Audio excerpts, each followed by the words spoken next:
gets the troops right to the line, and on the first down throw, goes down the middle, and it's a touchdown for Rylan Rodalonis.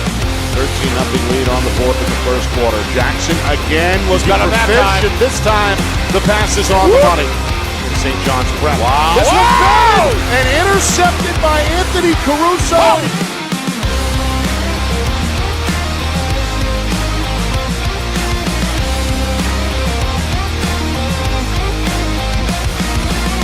And here he goes. The quarterback is on the loose. Four-man rush. Throws across the body. Looking for Peters. He's got him on the run. And look out. Inside the 10, the 5, touchdown Exeter. Blitz up the middle. This one intercepted. Picked off in the flat. It's Lynch. Snap, hold, kick, up, and good! He's got a first down and then some. He's got a first and right side. He's inside the 20, inside the 10. It's the Bolin break. Cut. He's going to turn on the Jets. Morrison again through the hole. Look out. On his first carry tonight, the junior Brooks Connors is gone.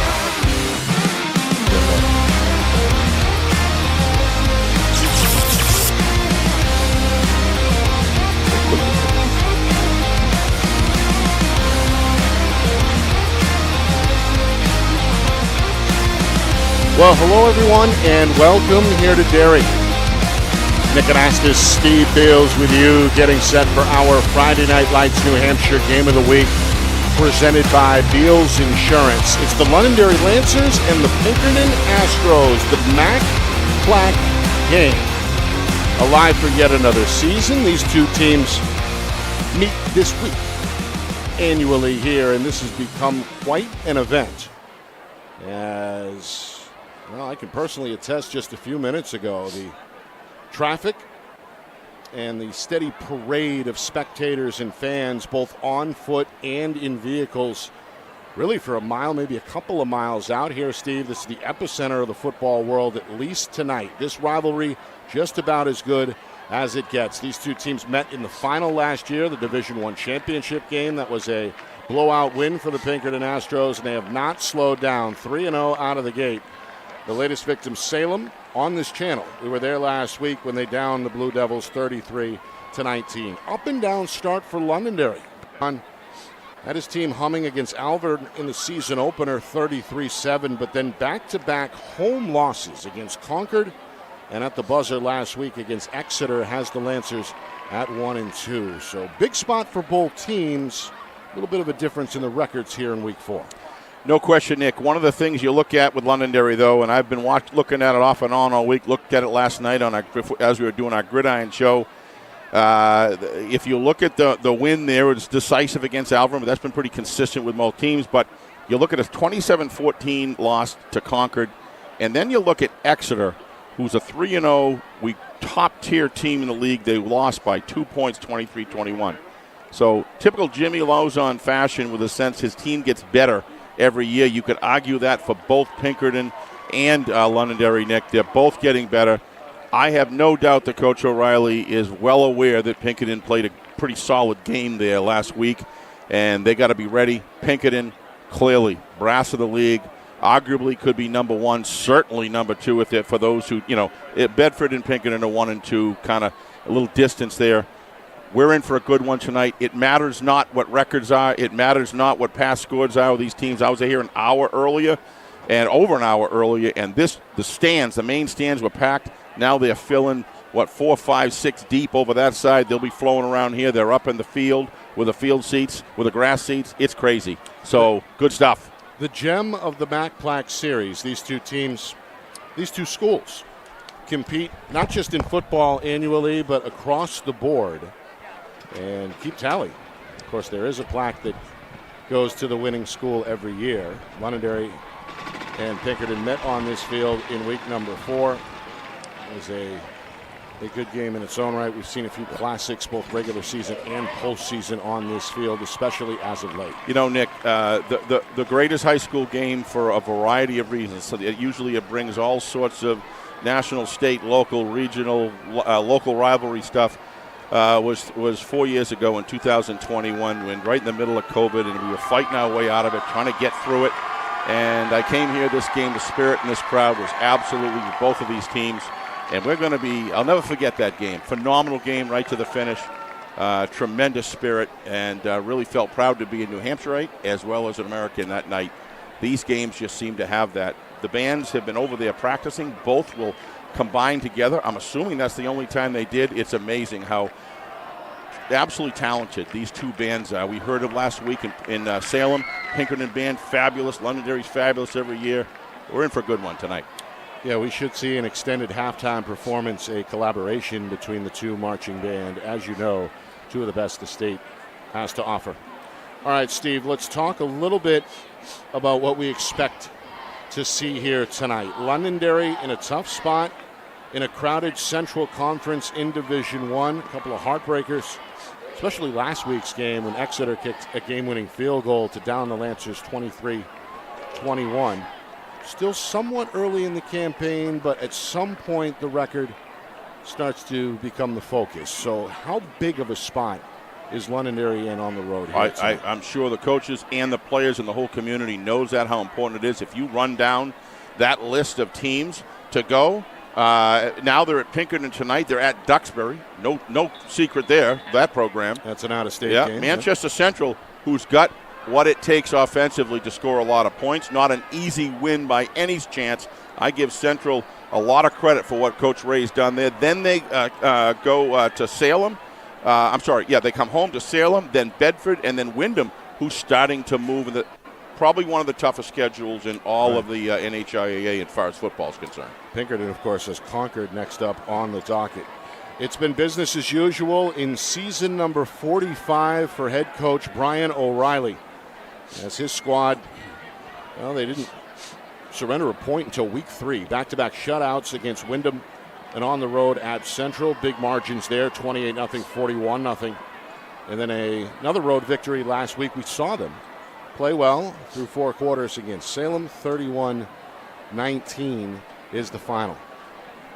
We're going to hold it here for about 3 or 4 minutes. Then we're going to take our break. We'll come back, have our rejoiner at 7 o'clock. So I think we've seen basically everybody except the players now on the field. So we await their arrival here momentarily. Steve, in the meantime, give us a couple of keys here both ways. What needs to happen for both Pinkerton and Londonderry? Well, for the visitors in Londonderry, they've got to play and got to jar the ball loose on special teams. They need to get a run back on special teams. When you're away and you're at Pinkerton, Nick, Coach Lozon's special teams become a huge component. They've got some solid runners, and they're always a good blocking team fundamentally.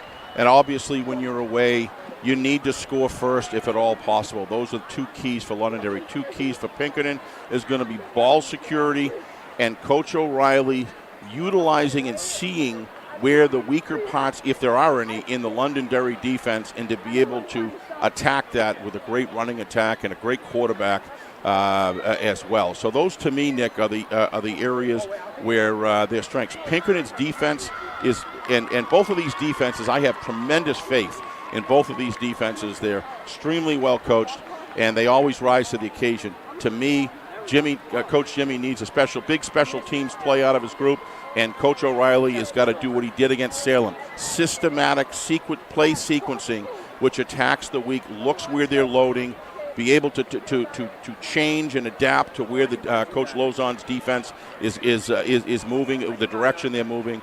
That cat and mouse game is going to be something I'm going to have really a close eye on throughout the whole game. Offensive play, when does that not matter, right?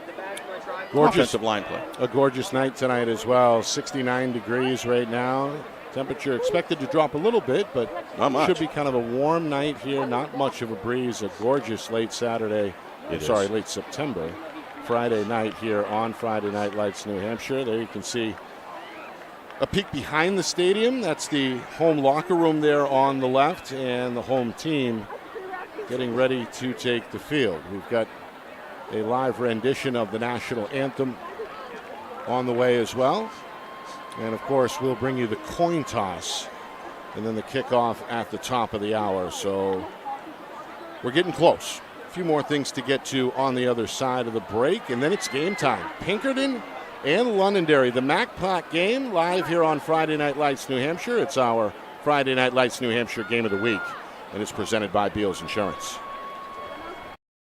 Our broadcast today, as it always is brought to you by Beals Insurance Agency, with locations now in both Bedford and Londonderry. Whether you need home, auto, or business insurance, Beals Insurance will get you both the price and quality coverage that's right for you. Just call 603-471-9999 or visit BealsInsurance.com to request a free quote and start saving money today. Again, that's BealsInsurance.com. Maybe it's leaning too close to your home. Maybe it's not healthy. Or maybe you just don't like it there. No matter what the reason is, if you need tree work or pruning, call Accurate Tree Service. They have the right equipment and expertise to properly diagnose, treat, or remove trees, no matter how difficult the terrain. Perhaps simple, careful pruning by our certified arborist is all you need to manage your trees and shrubs. When it comes to your tree care, contact the full-service tree care experts today. Accurate Tree Service, because you only get one chance to take a tree down right. Are you a quarterback who is ready to take your game to the next level? Well, then it's time to join TKQB Academy. Founded by former UNH standout Trevor Knight, TKQB Academy has worked with student athletes from around New England, helping young quarterbacks to reach their full potential. TKQB Academy offers one-on-one and group sessions that will help you instantly improve your accuracy, timing, mechanics, and footwork. So be the best QB you can be at TKQB Academy. Call 603-732-7194 or reach out on Instagram at TKQBA.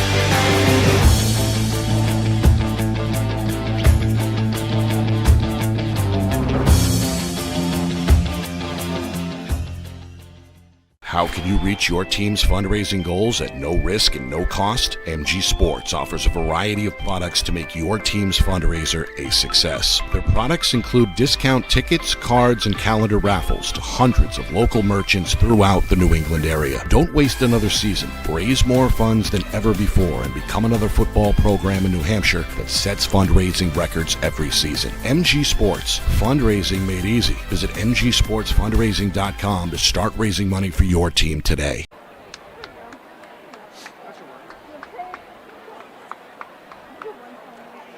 There are the Pinkerton Astros, the defending Division I state champions, taking the field in week number 4. Head coach Brian O'Reilly in his 45th season, hoping to keep his club undefeated as we head near the mid-year point already. Nick Anastas, Steve Beals with you. It's our Friday Night Lights New Hampshire Game of the Week, presented by Beals Insurance. There's Aiden McDonald as well, a player to watch tonight, 2-year starter, senior quarterback, dual threat, and certainly a focal point of the offense. I would argue a triple threat with this guy because his brain and the communication that goes on between he and the head coach is absolutely. I watched him last year, Nick. He's calm, he's cool.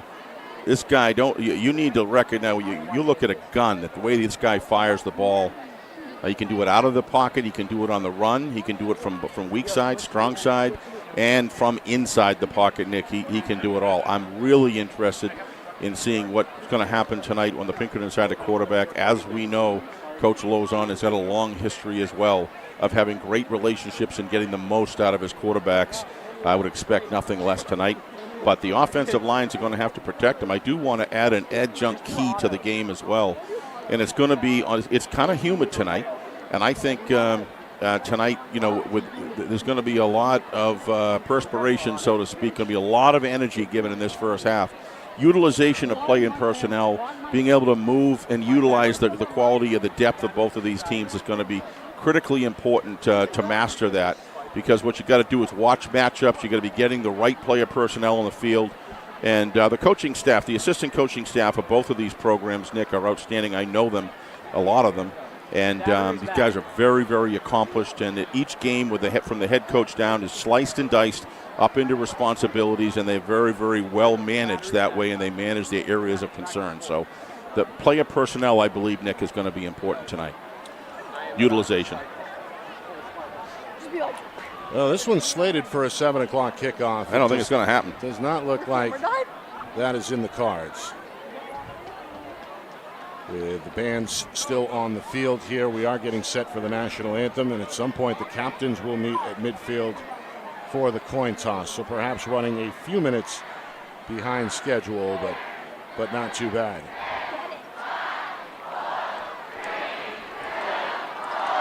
Fans have got something going here.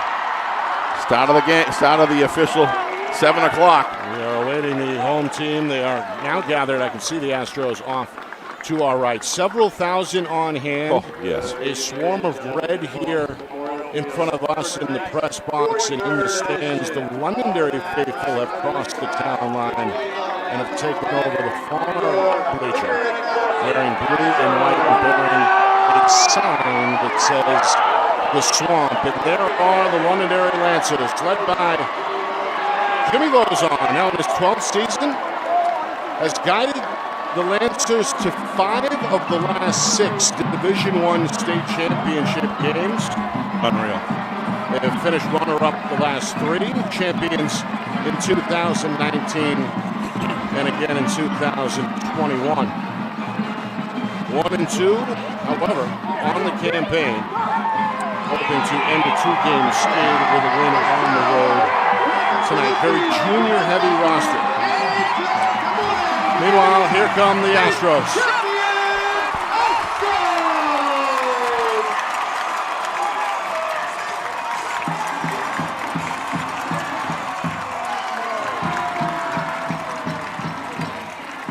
Senior running back Jimmy Knudsen carrying the flag. And several of the players approaching the stands here, trying to fire up this home crowd. We welcome you. We are also simulcasting tonight with Nesson Nation. We welcome that audience as well. Glad you could join us. Nick Anastas and Steve Beals here from Derry, New Hampshire. Pinkerton, very good, Steve, in all 3 phases, as you highlighted. Aiden McDonald at the controls, and a slew of running backs, led by junior Brady Spellman, expected to see a lot of action in that ground game tonight for the Astros. You saw a real versatile group of backs last week against Salem. You call quality Morgan horses in this group, and they will hit you hard up the middle. They'll hit you off tackle. They'll hit you off the sweep, and if you stack the box too much, they're going to play action pass on you with a great quarterback in Aiden McDonald. I just think he's fantastic. But Londonderry brings a lot of talent as well to the program. I do believe this team's correcting its ways, on it to rise. We'll see if they can close the gap tonight.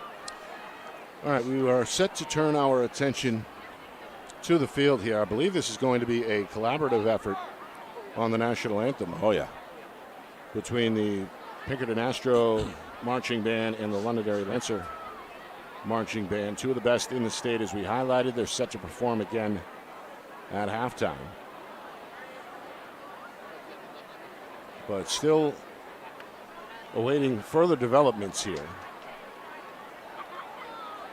as we get some live sights and sounds here, broadcasting in full 1080 HD.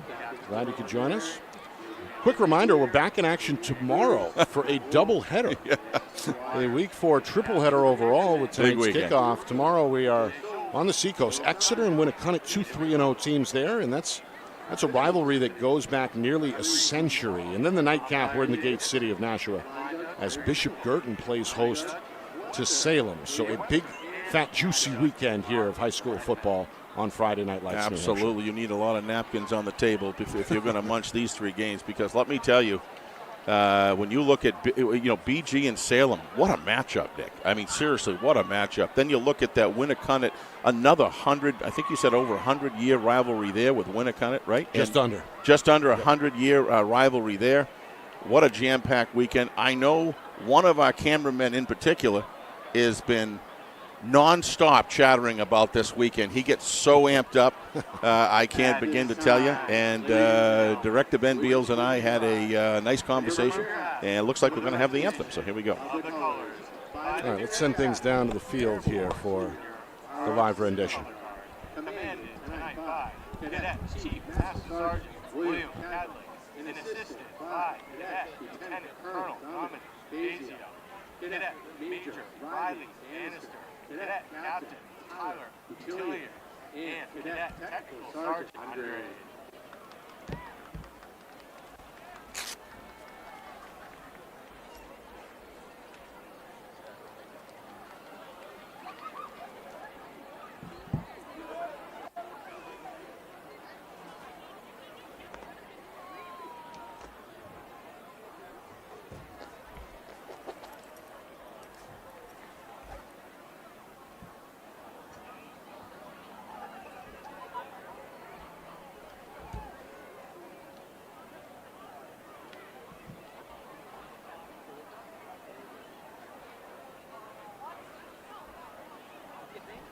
Please remain standing for the playing of our national anthem by the Pinkerton Academy Marching Band and the Londonderry Marching Band under the direction of band directors from Londonderry and Pinkerton.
A fantastic job as the two schools combined forces, both the Londonderry and Pinkerton marching bands performing the national anthem.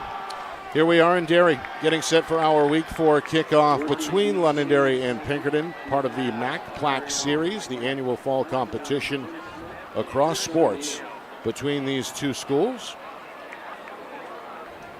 But more importantly, both teams hoping for a big win in week number 4 as Londonderry trying to even their record out to 2-2 with a road win.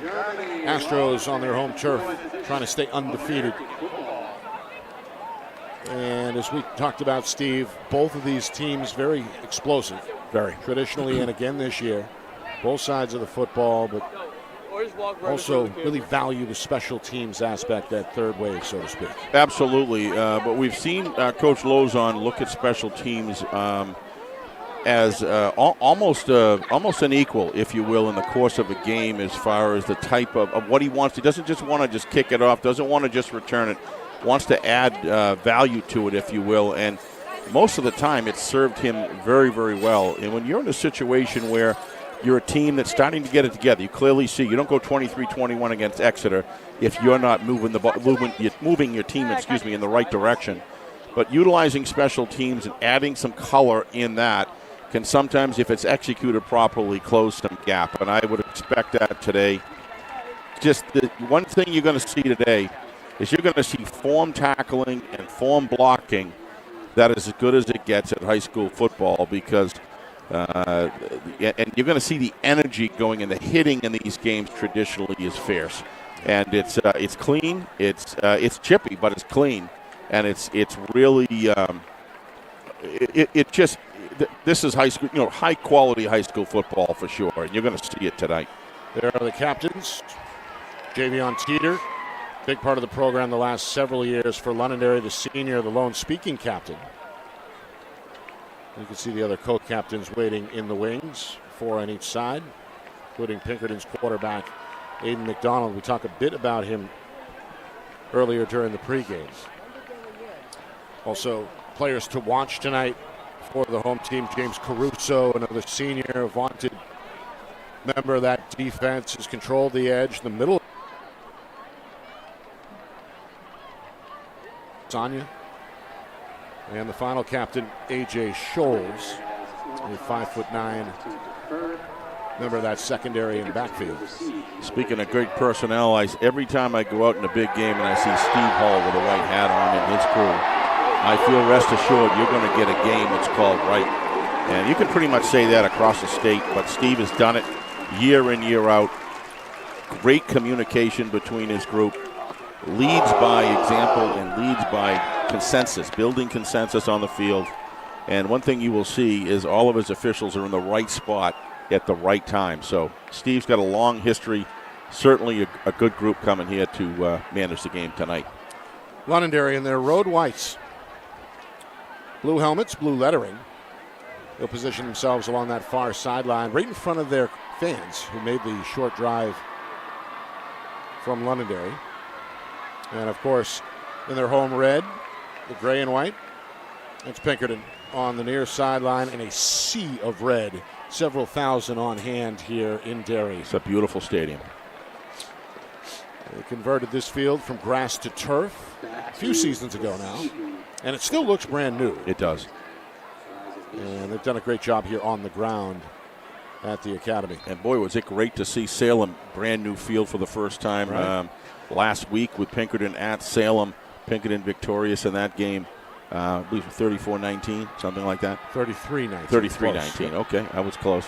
And, that field complex there. So it's just great to have these venues. They were fantastic to us. Thank you, Salem, if any of you folks are tuning in. For a great night last week. We're looking forward to a good one tonight. There's head coach Jimmy Lozon a moment ago on the sideline. I believe now in year number 12 at Londonderry, right. Formerly at both Manchester West and St. Anselm College as well. Still a young guy under 40. And, of course, Coach O'Reilly is an institution in his own right. Yep. 45 years now as the head coach. He's also the school's athletic director. These two opposing head coaches certainly know each other, respect each other, yep, and are friends off the field. So this one, the latest chapter in what's been a great rivalry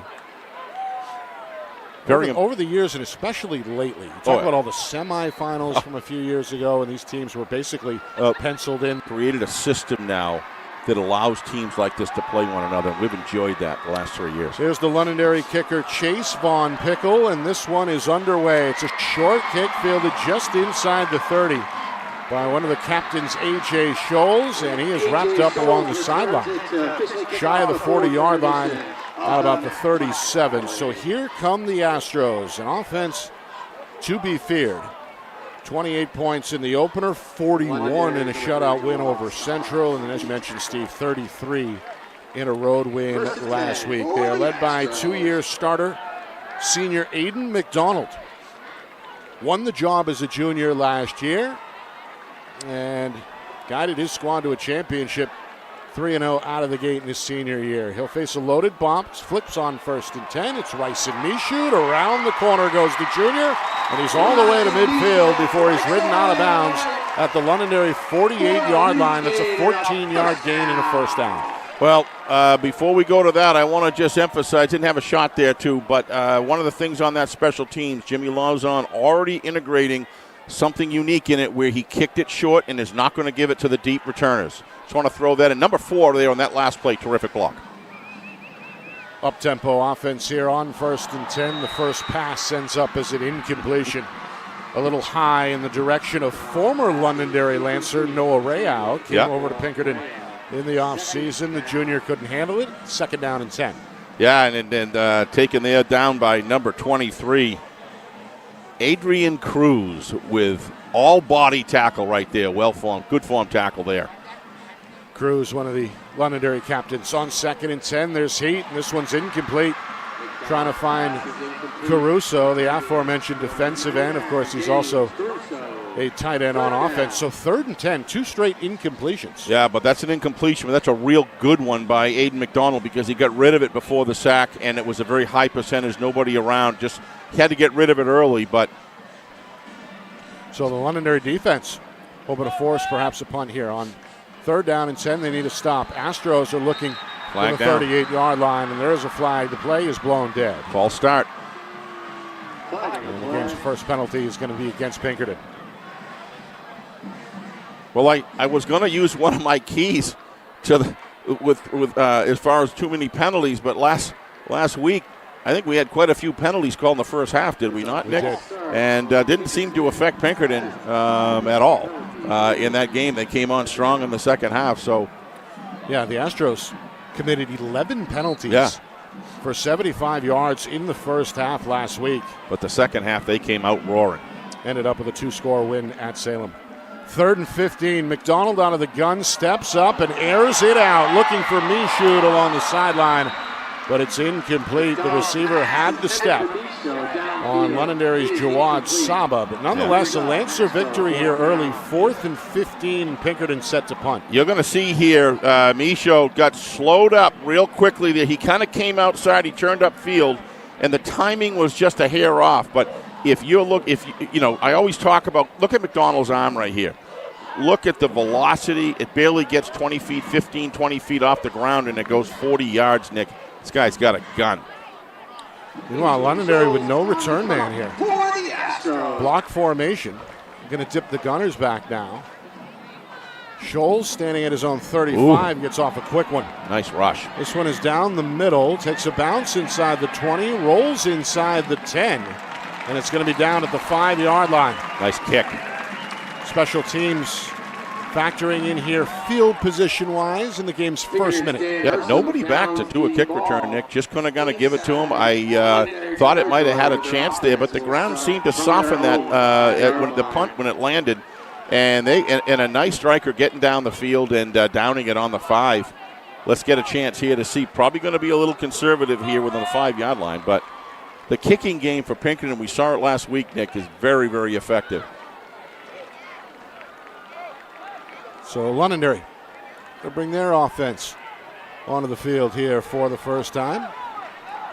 And we get our initial look at Sullivan Duran, the 6'1" junior quarterback, who's in the pistol formation here with the football at the 5-yard line. Duran on the play fake, rolls out, and he's got a tight end wide open.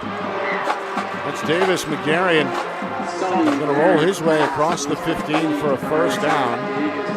There's McGarrion, plenty of room to work with there for an 11-yard pickup. Nice job by 29. My roster's completely wrong, so I'm just going to be able to call out the numbers. Wasn't able to get an updated roster here. Brady Normile out of the Astros secondary. Number 29 in red with the tackle. Well, Majarian made his name on defense last year as a sophomore, and here he is with his team's first catch. Got a 1st and 10 from the 16. Duran puts a man in motion and tosses to Cruz, the senior. It's along the sideline with some speed, and he is close to another Londonderry first down. They're going to mark him actually shy at about the 25-yard line. Yeah, number 29 again getting over there. What's his? Norma. He's doing a good job. He's everywhere, playing both. Looks like he's playing the short side of the field. I'm not sure. But that was some good up-front blocking on Londonderry. Couldn't see the numbers on the far end of the field. But they had got a good surge, and they're moving the football. Those are 2 big gains there for Londonderry to get themselves out deep in their own territory. Now Coach Lozon could begin to open the play up just a little bit. Didn't even seem to bother him at 5-yard line. 4-man front for Pinkerton on 2nd down and 2. Duran hands off. Cruz up the middle is met in the hole by Rayao, his former teammate. Yeah, Rayos. And the tackle is made again near the stick. Nice fill. Good-looking play of Rayo. Nick, we saw him factor into the game last week. He was very impressive. Got good vision, reads his keys extremely well, and he almost has a sixth sense for where the green space is. And he's able to follow the runner into the hole. Nice tackle right there. Rayao scored a 31-yard touchdown reception last week in that win over Salem on offense. Meanwhile, 3rd and 1. Astros showing blitz. Duran hands off. Cruz right side, breaks a tackle and has the first down. Such a valuable player. Finally chopped down at about the 31-yard line. 4-yard pickup, and the Lancers get a fresh set. Well, you're going to see two things here with Cruz. Watch the forward lean. He's got the power angle of his body at the right 45-degree angle. You're going to see him come up, reads his blocks, then lowers that shoulder and pounds for a first down. You're going to see a nice view here. Watch the good blocking up front, but watch the way he feels where the open space is. Nice inside block. I could not tell who that was, but Londonderry looking very solid on the offensive line so far. Normiles, 3rd tackle, comes from the secondary. Meanwhile, movement and a flag on the way here. 3 minutes in, scoreless first quarter. Opening drive for Londonderry. And what may be the first penalty against the Lancers here. Oh, Nope. It's against Pink? Oh, no, it is. against Londonderry. Okay. Yep, lined up in the neutral zone. Yep, so 5-yard violation there. A 5-yard penalty against each team here so far. Not to be confused with a false start, which they actually begin to move early, lined up. And they've been really deliberate on that this year, making sure the line of scrimmage is kept equal and in parity for both teams, not letting any stuff go by. And that's really important when you got a game like this where everybody's trying to fight for an inch. So 1st and 15 from the Lancer 29. 3-man front for the Astros. Duran again waves his right arm, puts a man in motion. That's Majarian, the tight end, who comes near side. Now Duran, plenty of time, throws over the middle. There's Majarian. He's met by Osanya, breaks a tackle, spins, and wrestles his way to the 43-yard line. That's got the Lancer fans fired up. And that's a big 14-yard gain on the second catch for Davis Majarian. Yeah, it's a sea of hands and loud to boot, Nick. That pumps them up over there. Right now, the offensive line, Nick, is doing a very good job, whether it's pass blocking or drive or run blocking. They are getting off the ball very, very quickly and done a great job so far. So Coach Lozon already has shown inside his own 50 a lot of different type plays are being executed at a high level. So right now, this team, Londonderry, doesn't against the clearly 1 or 2 in the league rated right now. They look like they have gotten stronger since last week so far. 2nd down and 1. Duran, handoff, Cruz, jump cut, slashes his way across the 45 for another first down. Yep. 2 yards in the end, but a good start for the senior. Cruz, his 4th carry of the drive. This one began back at the Lancer 5-yard line. If you're just joining us, Pinkerton received the opening kick, but that didn't last long. 3 and out. Had to punt the football, and now Londonderry has been on the march slowly but surely ever since. Nearly 5 minutes now into the game. Do have to call your attention. I have not seen Brady Spellman on the field yet. So I don't know what's going on with him. I've been looking for him here in the sideline. Haven't been able to locate him yet, but haven't seen him yet, Nick. On 1st and 10. Against some motion to the far side. Pressure coming off the edge. Duran, got to get rid of it. Dumps it to Cruz. Cruz, left side, makes a man miss at midfield. Another stiff arm at the 45 before he's escorted across the boundary out at the 40-yard line. Well executed screen pass right there. Another 14-yard pickup for Londonderry. Yeah, Coach Lozon. This is vintage Coach Lozon. Both of these call a game, Nick, and how to mix it up. And this is an area where Coach Lozon, when he's on tonight so far. He's got a nice mixture. It's absolute perfection as far as sequencing of plays, reacting. I am seeing some second plays called in. This is good stuff so far if you're a Lancer fan. Duran, 3 completions, 39 yards on the drive. They go back to the air here on a rollout. Looking downfield on 1st and 10. Throws off the back foot, intercepted. Ryson Michaud steps in front and hangs on for the game's first turnover. Well, I have to say, Nick, this was a fabulous drive that they ran, but a quarterback has got to understand situational football, Nick. It was on 1st down. and you got a situation where he was clearly covered. The play strung out way too long. If you haven't thrown it by now, throw it out of bounds. You're throwing from the run. Michaud is a great player. Take nothing away from what Pinkerton did there, but in that situation, you just want to throw it out of bounds, Nick. It had extended way too far. Trying to find Devin Van Avery, the junior wide receiver. You got to have that invisible clock in your head. Now McDonald for Pinkerton on 1st and 10. Hooks up with Rayau along the sideline. He's spun down shy of the marker. Penalty flag. Tackled by Cruz, and you're right, a flag comes out late, back at the 38. And this group, Nick, is not a penalty throwing type staff. They're kind of a Nick Anastas type group. They like to keep the game going, and I know you do, as do I. But what they're calling here, they're just in the right place at the right time. And in a game like this, you got to keep the game equitable on both. So looks like it's against Pinkerton. Yeah, it's an ineligible man downfield. Well, one of the linemen strayed a little too far. Yep.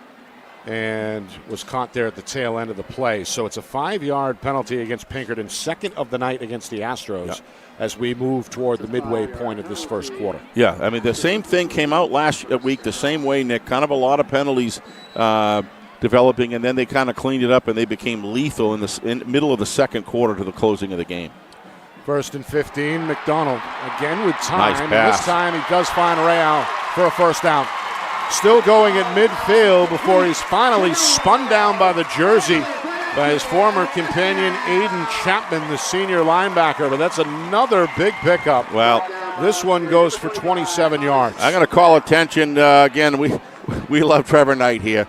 Trevor would be proud on this. This is Aiden McDonald doing a great job here on replay. Watch his footwork in the pocket. Does it get any better than that? Perfectly balanced, perfectly thrown. Knew exactly where the timing of the route was perfect, and then Rayau just goes wild there and holds on to the football. Nice spin move.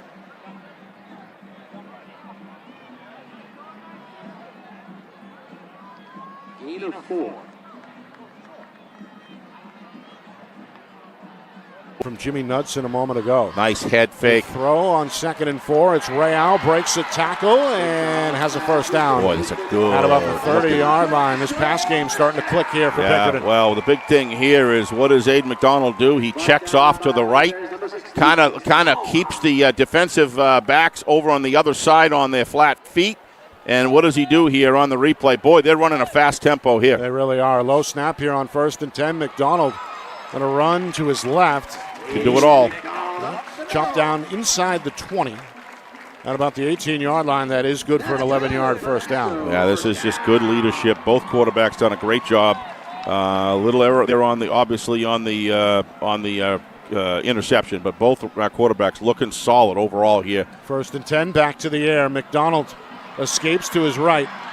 Going to tuck, slow down, change direction before he's finally tackled by Brandon Dyer, the senior for Londonderry. In the end, it's a long, loud 1-yard gain to bring up second down. Yeah, you're going to see here on replay, Aiden just should sprint to the sidelines here.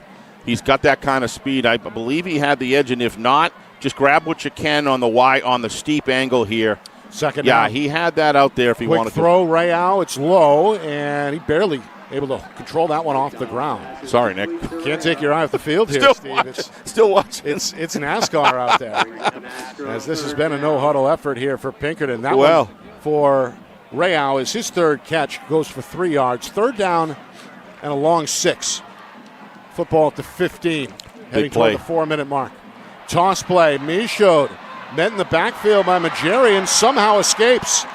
And then is finally cut down by Dyer. About a yard in the backfield, so it's a loss of 1, and now a 4th and long. Coach O'Reilly is going to bring out the field goal unit. Watch this. Michaud took a wallop here. Watch this. Just what an athlete this young fella is. He's amazing, but watch the wallop he just takes right there. Down low, up high. Londonderry's hitting hard. Pinkerton's hitting hard. And this is kind of a bend but don't break on both ends here. Right. We saw Londonderry a moment ago orchestrate a multi-play drive before throwing an interception. Well, and now Pinkerton is stopped in the red zone and forced to kick here. It's a 37-yarder. It is up, wow. and it is good.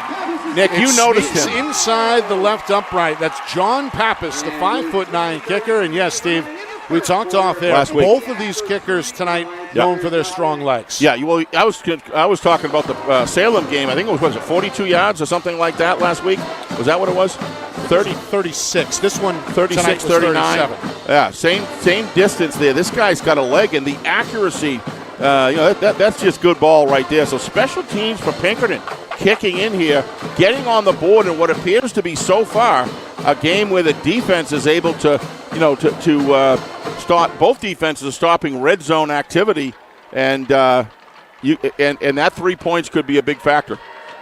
Nick Anastas, Steve Beals, and several thousand on hand To here say the least. at Pinkerton Academy in Derry. It's our Friday Night Lights New Hampshire Game of the Week presented by Beals Insurance. The Astros, they strike first, and they do cash in points off the turnover as the defense produced a takeaway, an interception thrown by Lancer quarterback Sullivan Duran, who had completed his first 3 passes. So Duran, I'm sure, itching to get back out on the field here with 3:33 to go in the opening quarter. Pinkerton's playing Pinkerton football.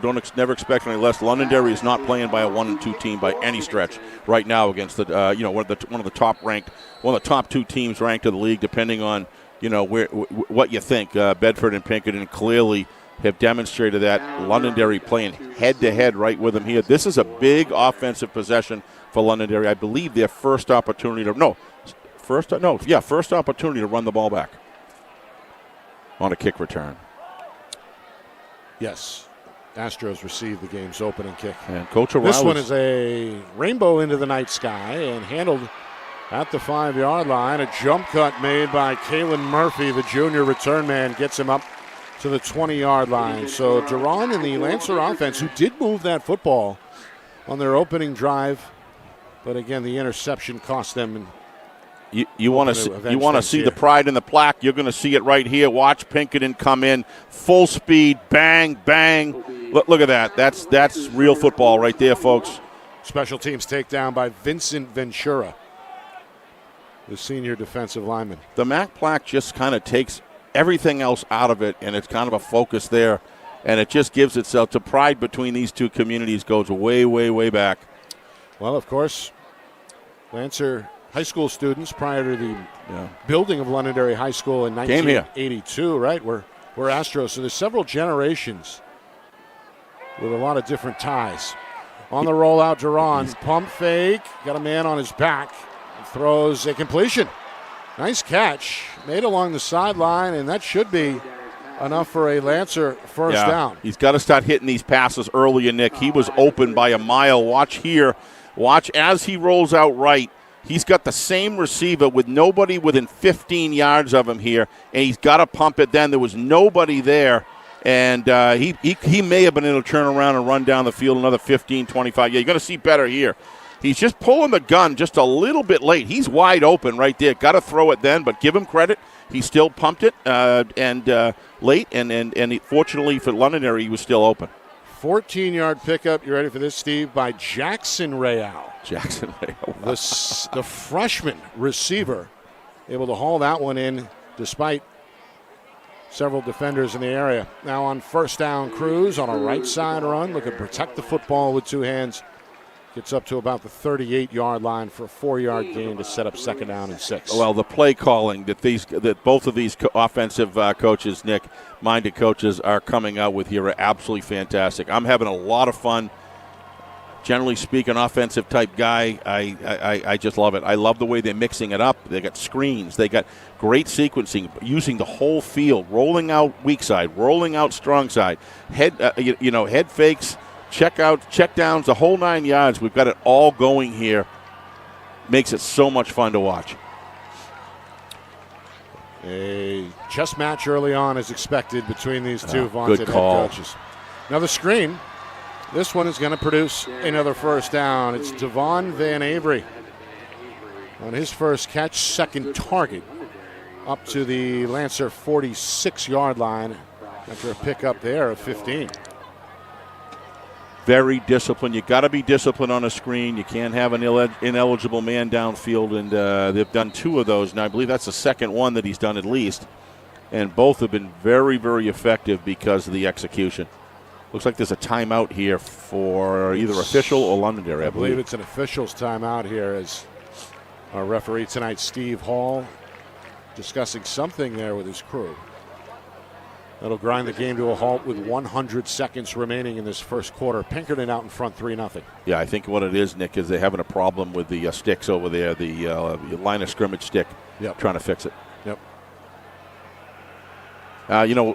I've seen pictures of the players, when they have the cutouts of the heads of the players. This is the first time I've seen them with LED lights around them to amplify them. They go all out here. Yeah, that's quite the attraction along the top row of the Londonderry section here. Several cardboard cutouts are surrounded by what looks like blinking lights. Yep. Ready to resume on 1st and 10.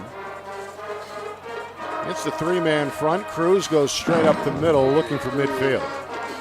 Runs into a wall there. A how you doing moment from Justin Berard, sophomore, 6 foot, 245-pound defensive lineman. Watch the guards here, Nick, on the replay get out and get in the face of those linebackers, and that's what opens up. Thought he had more yardage there, but Berard was waiting for him. Yeah. Berard, one of the two-way starters. He's also one of the tackles. 2nd down and 8. Cruz only got 2 there. Final minute, first quarter. And against the pre-snap motion, blitz coming off the edge. It's picked up. Duran going to throw deep down the far sideline. What a throw. And there's Rayal, the freshman, able to turn his back to the receiver and pull it in midair. Lands down at the 19-yard line. This kid isn't done filling out. He isn't done getting stronger, and he isn't done getting better, Nick. This kid's a freshman. It's just literally pretty nice ball too from Duran. That's what I said. Yeah, earlier he threw a night. He knew that the defensive back was overcompensating there, and what happened was he was smart enough to throw a little bit underneath, and he gave Rayal the huge advantage to be able to come back for the ball. And that's the longest play of this first quarter either way. A 32-yard pickup through the air. Sullivan Duran able to find the freshman, Jackson Rayal. Now back to the ground, a right side run, and this one's going to be snubbed out near the sideline. Boy, Caruso just came in like a locomotive, Nick, throwing the ball. And watch Caruso, number 99, come in here, and he just blows it up. Bang. Yep. And then who was that carrying the ball there? Was that Caruso? No, that was 15. It was Brock St. Gillette. Brock St. Gillette. Nice run. Took a big hit from Caruso, kept on turning, and got another 2 or 3 yards. Good job. St. Gillette, a multi-sport athlete for Londonderry, a member of that lacrosse team. Yep. 3-yard pickup on his first touch. 2nd down and 7. And right now the clock frozen with 5.6 seconds remaining. And now set. Could be the final play of this first quarter. This is the deepest any offensive unit, I think, has been on the other, if I'm not mistaken, Nick, right? 15-yard line? Close to it is where Pinkerton decided to kick. St. Gillette, meanwhile, is wrapped up. Caruso. And Caruso is going to end the first quarter with his second tackle. If I'm not mistaken. That'll do it. 3-0 Astros after 1, but Londonderry is knocking on the door in the red zone when we come back. You are watching our Friday Night Lights New Hampshire Game of the Week, presented by Beals Insurance.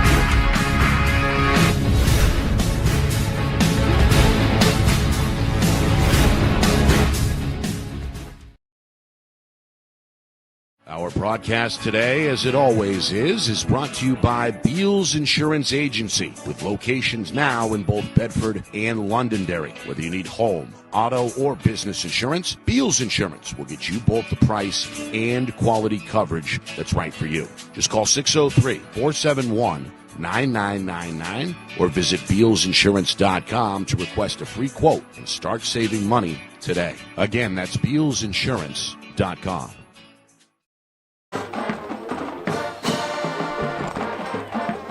Well, it's 3-0 Pinkerton as we head to the second quarter. However, Londonderry moving the football again in the red zone here, and a big 3rd down and 7 coming up from the 16-yard line. Nick and Astis, Steve Beals with you in our Friday Night Lights New Hampshire Game of the Week, presented by Beals Insurance.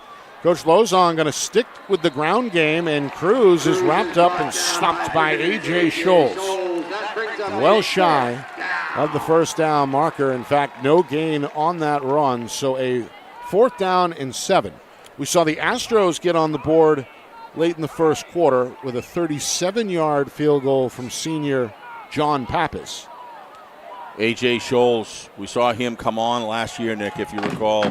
He became a bigger factor in the games, and that's a big tackle. Little surprised at that play call, to be honest with you, going right up the middle on an incredible linebacker core.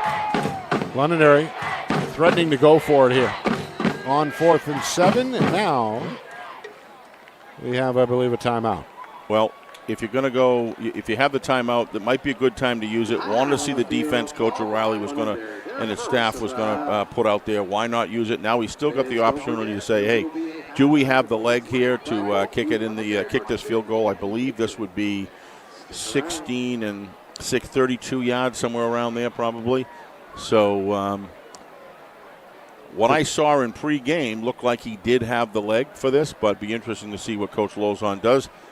One of the reasons, if he's already had made a decision to go in 4 downs, Nick, that 3rd down play might make sense as a setup play to try to get it closer, but didn't gain the kind of ground he wanted to, so it's 4th and 7, a long 7. First down marker is just inside the 10-yard line. These are the kind of plays that you practice, and it looks to me like they're going to stay with it. They're going to go for it. No harm in going for it from a field position standpoint. They're going to kick. Oh, they're going to move to a kick. Owen Monahan is the sophomore kicker. He's a right footer. The football is right in the middle of the field. Looked like he has the leg in practice. And again, this would be about a 32, maybe a 33-yarder. The kick is up, and it's good. It is good. Wow, what a game we got going here. 33-yard field goal for Owen Monahan. Ties the game at 3 inside the first minute of the second quarter. Yeah, we've got a tie game right now. Strategy and more strategy. You know, if I was going to tweak anything from here, I don't know where I start. I guess one of the things I would say is some of these pass routes that Londonderry is getting are open early, Nick, with a more space than the like the interception that had extended too long. So if they can get him to start seeing and throwing the ball earlier on some of these out patterns, especially that they're running, there's some big yardage to be gained afterwards, Nick, because there's a lot of emphasis on the run. So that would be on the Londonderry side. I think Aiden McDonald's played a terrific game. I think Coach O'Reilly's play sequence has been outstanding. I guess the only thing I would say, just the penalties. You don't want to get caught with 11 penalties or so in a game here. To me, it's kind of straightened out a little bit. It's kind of slowed down, but had a few. Yeah, I'm just looking for something to. It's been pretty clean. 2 penalties against Pinkerton, 1 against Londonderry, all of the 5-yard variety. Each team has held the football twice. So nothing major. All right. Ball on the 40. As Londonderry gets set to kick. Monahan will squib it toward the far side. This one allowed to roll out of bounds. And the flag comes. Good field position for Pinkerton. Jordan Ball, another former Londonderry player, now part of that Astro return team. He made a decision to let that one bounce out of bounds. One of the junior things made the right call. One of the things, Nick, you can't forget about both of these programs is the feeder programs and the culture of football in both communities. Of course, in Pinkerton, a regional community, tremendous feeder systems coming into both. Very similar to Bedford, Exeter, and so many other programs. That's a big factor of getting guys ready to play into the system and they get to the high school level. Yeah, the Derry Demons have been around since the 90s. Wolverines, too. Oh, flag. Since at least the 90s. Meanwhile, Michoud on a stretch run escorted out of bounds, but there is a flag. Had the smell of upholding there, the way the slow. It kind of goes. Look at this. It was kind of slow to develop. Yeah, I think they're going to get number. Is it 89? We're going to see it better here. To me, right there. Number 87, I believe it is. They're going to get.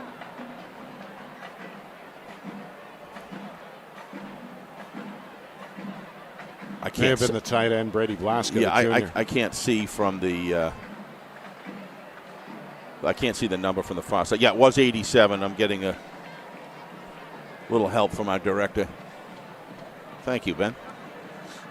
There's referee Steve Hall announcing the hold. So third Pinkerton penalty. 3 now for 20 yards in this first half.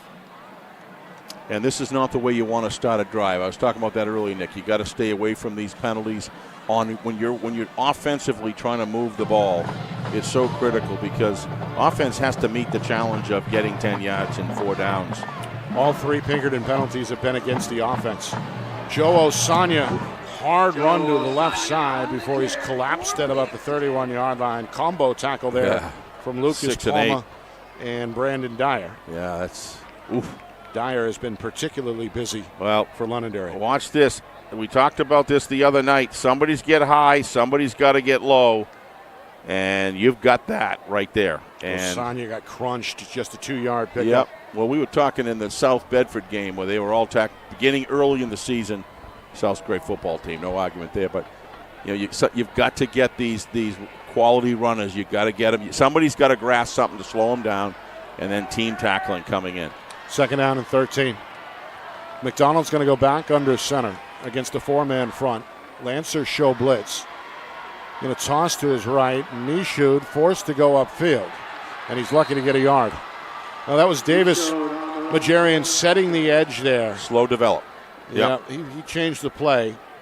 And Majarian has had an impact both ways here. You're going to see it right here. Watch how this play develops. It just never he couldn't pitch it at that point. Looked to me like number 10 was in the way of the pitch, if I had to guess. Maybe we may get another angle here. You're going to see it. Watch number 10. Looks to me like he's kind of going too far forward. He had to wait for him to get further forward. He went, and that just cut the whole play apart there with the timing route. Dylan Doucette with the tackle. 3rd down and 12. After just a 1-yard pickup by Michoud. Londonderry is going to stay on the ground. Osanya on a dive. Ends up at about the 37, maybe the 38, still well shy of the first down. It's only a 4, maybe a 5-yard pickup. So 4th and long, and it looks like Londonderry set to punt for the 2nd time here with 3 minutes gone by in this 2nd quarter. Yeah, Londonderry right now, Nick, is tackling very, very well. You can see it strengthening as the game goes on. They're scissoring the legs of these big running backs and talented players, and that's a heck of a stop right there. Looks like again, they're going to go for the block. Yep. And Scholes just gets it away.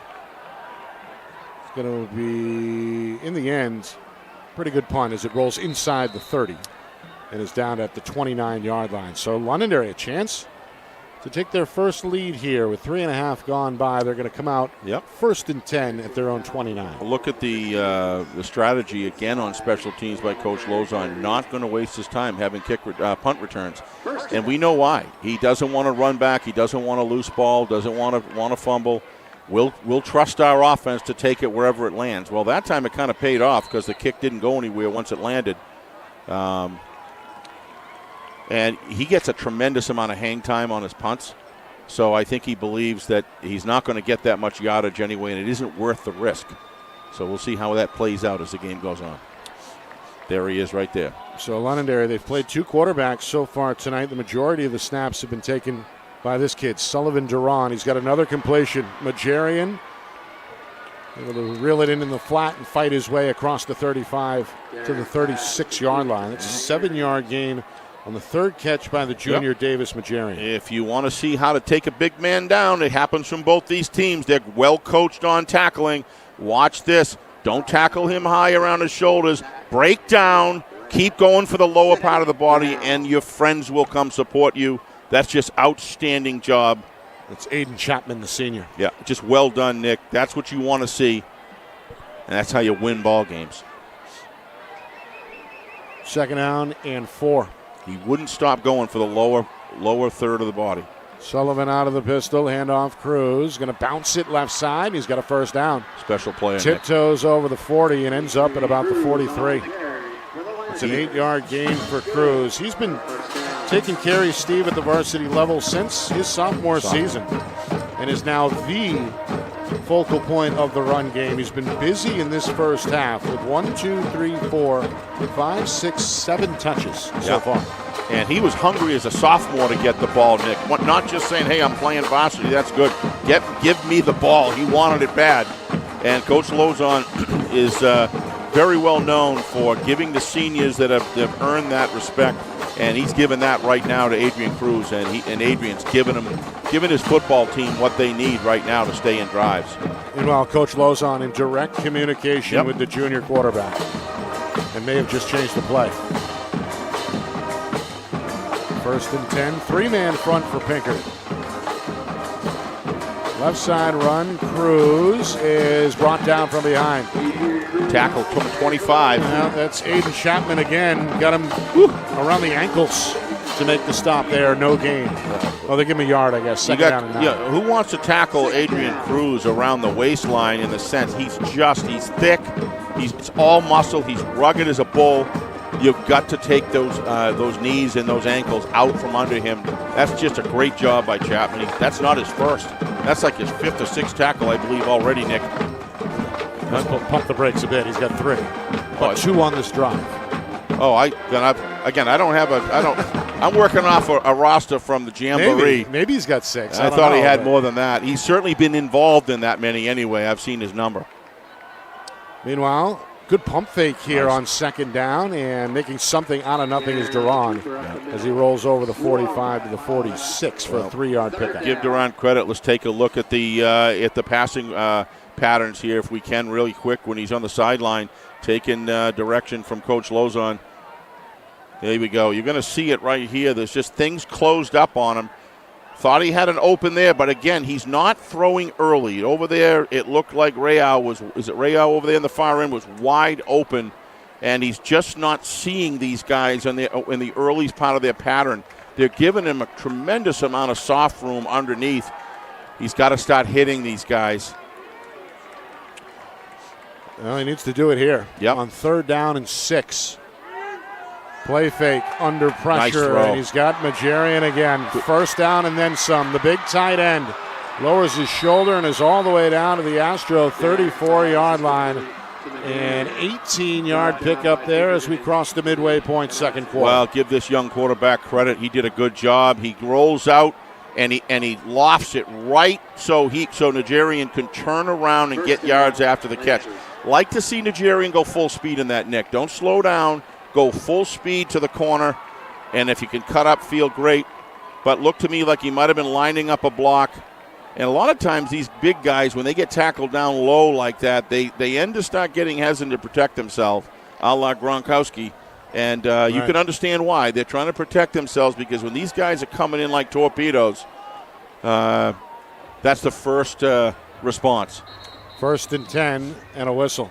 But sometimes, Nick, the best way not to get tackled is to go full speed on an angle towards the corner. Got a timeout here as Coach O'Reilly wants to talk to his defense. Our broadcast is brought to you by Beals Insurance. Locations in Bedford, Londonderry, and Epping. Whether you need home, auto, or business insurance, Beals Insurance will get you the price and quality coverage that's right for you. Visit BealsInsurance.com.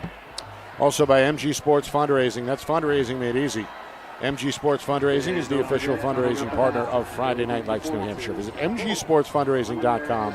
Start raising money for your team today. TK QB Academy. Be the best QB that you can be. Call 603-732-7194 or reach out on Instagram at TKQBA. By Accurate Tree Service, because you only get one chance to take down a tree. For a free estimate, visit accuratetree.com. And finally, by Jewett Construction. From kickoff to final whistle, it's all about execution. Let's build something incredible at JewettConstruction.com. Nick Anastas, Steve Beals with you. It's our Friday Night Lights New Hampshire Game of the Week, presented by Beals Insurance. 3-3 game, and now a sack coming out of the timeout. As the aforementioned Aiden Chapman having a big drive on defense. Big sack there for Pinkerton. I'll call that number 7, Nick. You're going to look here. Big mistake by the quarterback. As soon as he's come, he's got to feel that and throw that out of bounds immediately well over the receiver's head. He had an opportunity to do it. You got to be aware of that blitz coming from the corner, Nick. That was just a well-timed play by the Astros, Nick, and Chapman is on fire right now. And I think the defensive coaching squad knows that, and they're sending him and going to put him in open space to go get the job done. Yeah, we've seen them test the fences, so to speak. Absolutely. With that heat off the edge here throughout the first half. No doubt. And that time, it's Chapman who gets home. 2nd down and 25 after a 15-yard loss. 4-man rush. Duran off the back foot has got Cruz in the flat. Nice sidestep move after the catch. Makes his way down to the 30. So Londonderry gets all that and then some back. Yep. Set up what looks like a 3rd down and 7 coming up. Nick, this young fella here is making a mistake, and then he comes right back and executes to perfection. That right there is what he needs to do, Nick. Get that pass out. Look at that. The play is developing. There's nobody. He's got great receivers to throw to here. Second catch for Devin Van Avery. And that's what he needs to do every single play because they're getting tremendous space. Coach Lozon working with him, bringing him to the sideline. All my critique is constructive, Nick. But when you see a player respond like that, that's a guy you want to hang with right there. He'll get it. He'll fix it.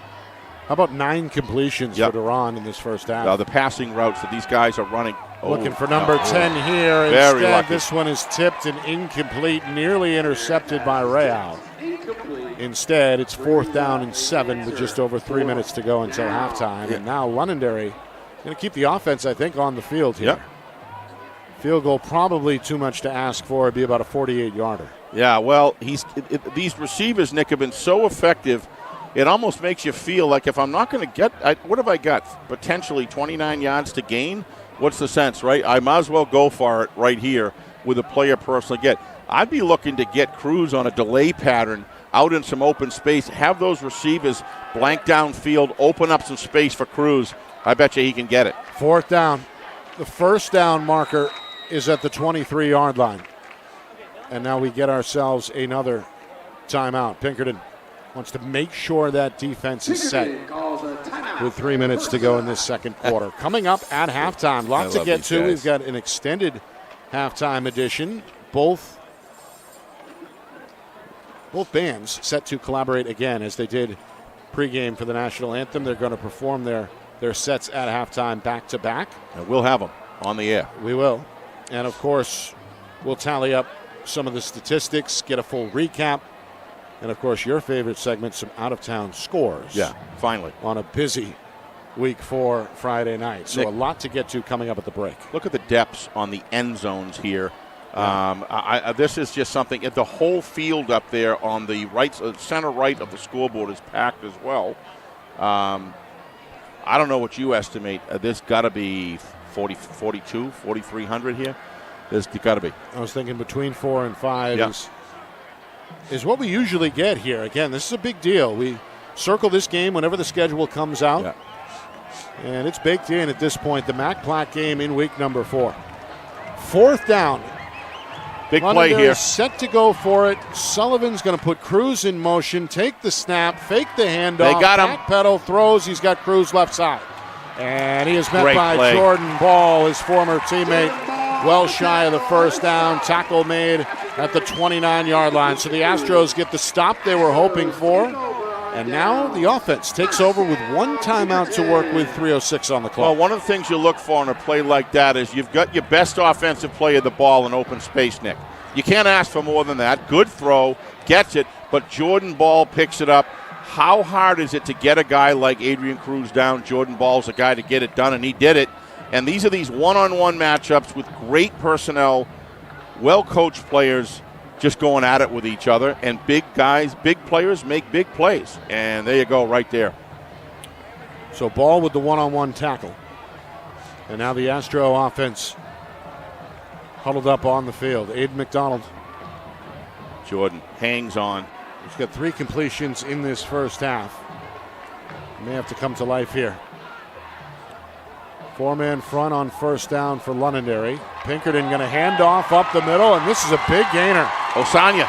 A bull run up the middle. No, that's Jordan Ball. That's Jordan Ball. I thought it was Osanya, number 10. On his first carry.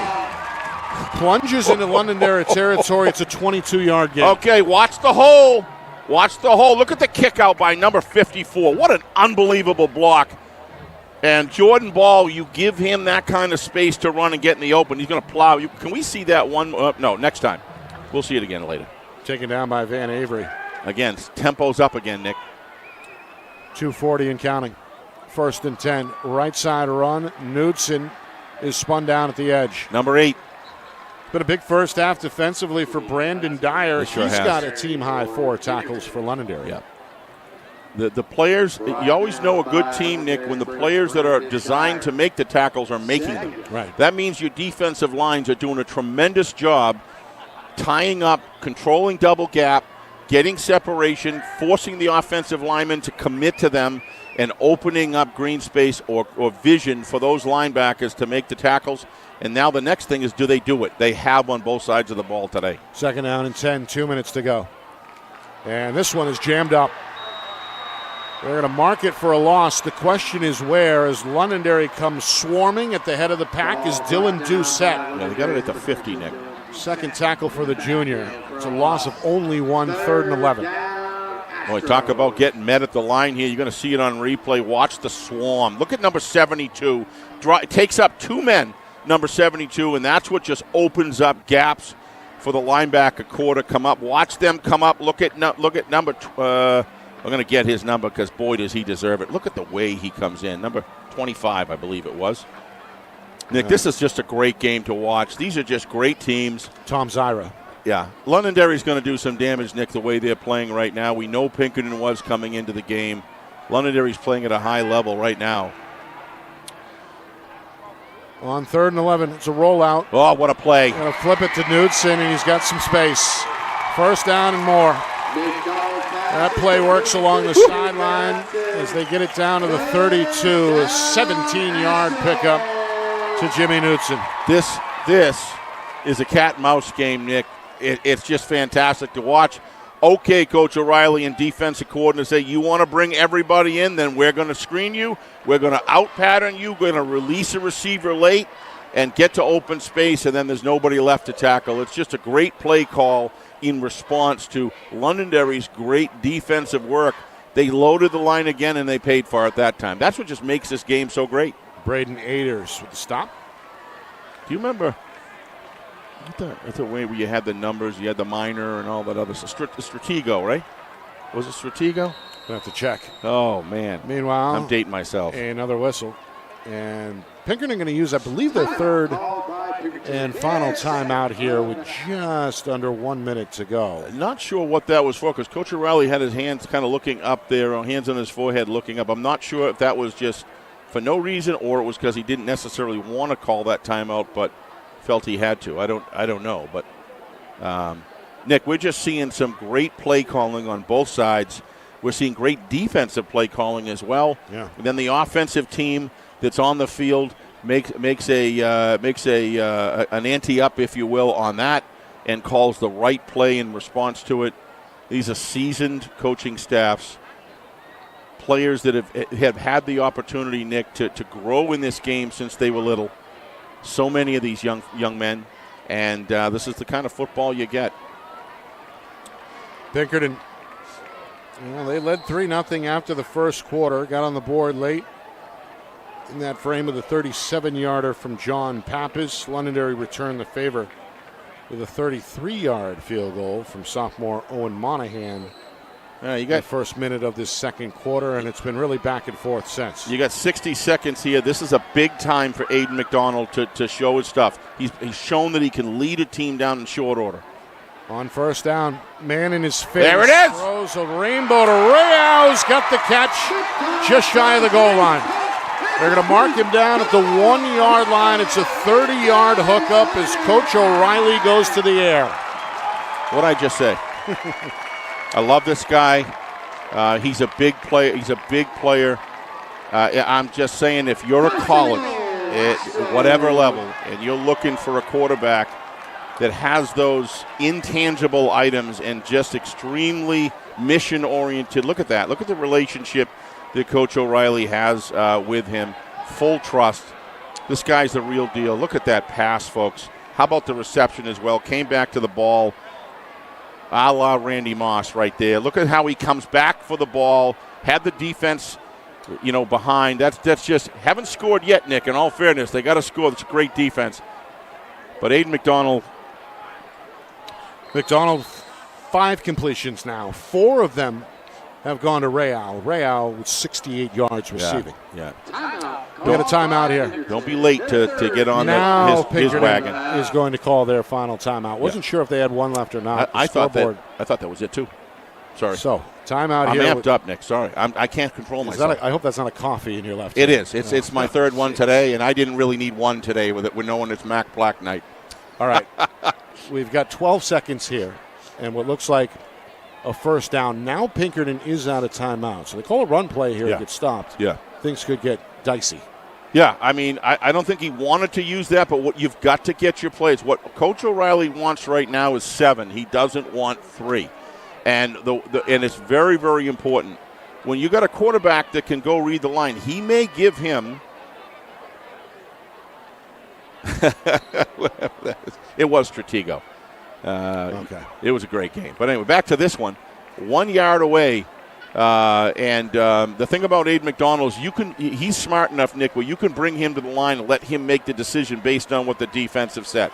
And I think what Coach O'Reilly did is given him the menu of things that he can do, and he's going to read, and you're going to see it right here. The football is just outside the 1 yard line. McDonald under center, 12 seconds remaining. Pinkerton trying to take the lead. They go to Ball, left side, and Ball is in the end zone for the Astro touchdown. Jordan Ball, he had the big tackle on 4th down to end the previous Londonderry drive. And then they call his number down near the goal line, and the junior delivers. So a 1 yard touchdown run, and Pinkerton now out in front by a score of 9-3. Well, what happened right there is you're going to see the center. I'd like to see that again, folks, so you can see it on the call as it happens. These 2 blockers, the left guard and the center, just clean out. And when they clean out, you give Jordan Ball that second step with the ball that when he swings his body, there was nobody left to get. Watch this, folks, after the touchdown. Big point here. Pappas, extra point up and good. All right, let's go back right here to this play if we can and get that replay again. You're going to see the left guard and the center make this touchdown. Look at that. Ball runs in now off tackle because the linebackers were sealed out, and it was just him against a lineman battle against guys that were smaller than he was. This Jordan Ball is checking in tonight, Nick, right? Left offense and defense. Yeah. He's got the 1 yard score. Look at that blocking. A couple of stops. And as you mentioned, some push up front that 55 time. and 50. You got the names. It's been the tandem to watch up front. Aiden Saringer is the junior, and Braden Connolly, who's impacted this game on defense as well. Yes, he has. Throwing a good block up front. Let's not forget about the big tackle as well, Elliot Ingram. Absolutely. Listed at 6'5", 215. Well, Coach O'Reilly spoke glowingly of him when we spoke with him a couple of weeks ago. But when the left guard and the center, Nick, the center neutralized the defensive tackle who was trying to double gap there and control. He lost control of the line of scrimmage at that point because of the tremendous push. and then left guard goes out and right next to him and creates a blind spot for the linebackers and no angle for them to come up and make a stick. And Jordan Ball, if he's going to go against the tackles on the tackle, Jordan Ball's going to go against a couple smaller defensive backs come in, and he's going to win that every time. That's exactly what he had. So 7 seconds remain. Smash mouth. Pappas set to kick from the 40. This one is short. And they're going to wheel and deal here. Good handoff. What a nice play. Up the middle is Kalen Murphy. Does reach the 35, maybe the 36, but that's going to be the final play of this first half. So Pinkerton, they got a key stop late in that second quarter, and then they cap off a lengthy drive over the final 3 minutes plus with a 1-yard touchdown run to take the lead at halftime. 10-3 here in Derry. Londonderry is set to receive the opening kickoff of the third quarter. All right, we've got a lot to get to. Live on-field entertainment from both the Pinkerton and Londonderry marching bands.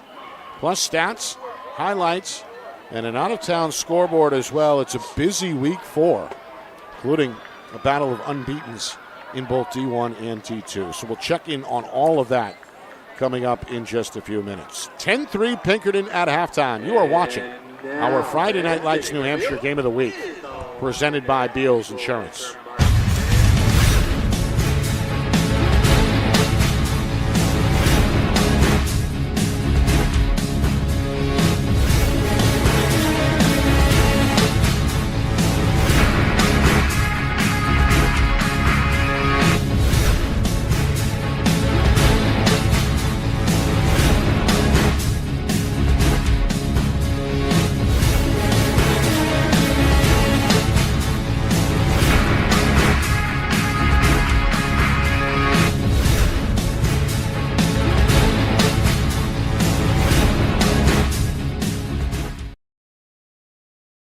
Our broadcast today, as it always is brought to you by Beals Insurance Agency, with locations now in both Bedford and Londonderry. Whether you need home, auto, or business insurance, Beals Insurance will get you both the price and quality coverage that's right for you. Just call 603-471-9999 or visit BealsInsurance.com to request a free quote and start saving money today. Again, that's BealsInsurance.com.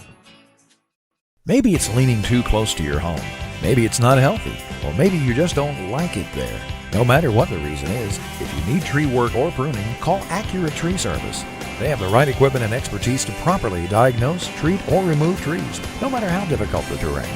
Perhaps simple, careful pruning by our certified arborist is all you need to manage your trees and shrubs. When it comes to your tree care, contact the full-service tree care experts today, Accurate Tree Service, because you only get one chance to take a tree down right. Are you a quarterback who is ready to take your game to the next level? Well, then it's time to join TK QB Academy. Founded by former UNH standout Trevor Knight, TK QB Academy has worked with student athletes from around New England, helping young quarterbacks to reach their full potential. TK QB Academy offers one-on-one and group sessions that will help you instantly improve your accuracy, timing, mechanics, and footwork. So be the best QB you can be at TK QB Academy. Call 603-732-7194 or reach out on Instagram at TKQBA.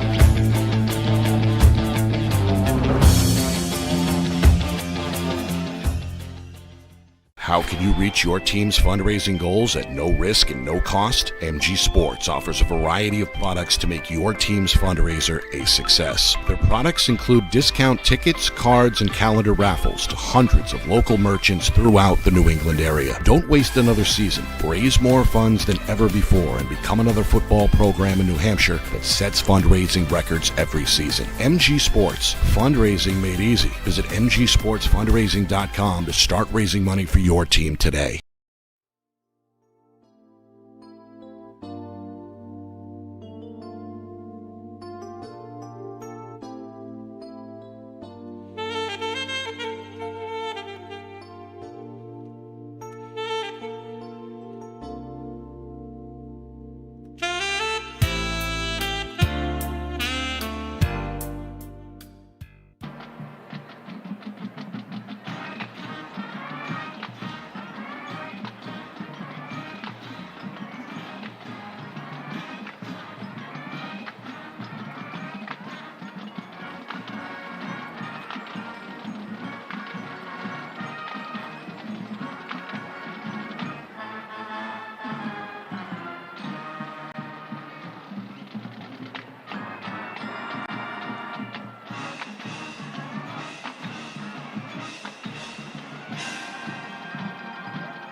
Great job, Londonderry. Thank you. Ladies and gentlemen, one more time for the Londonderry High School Marching Band.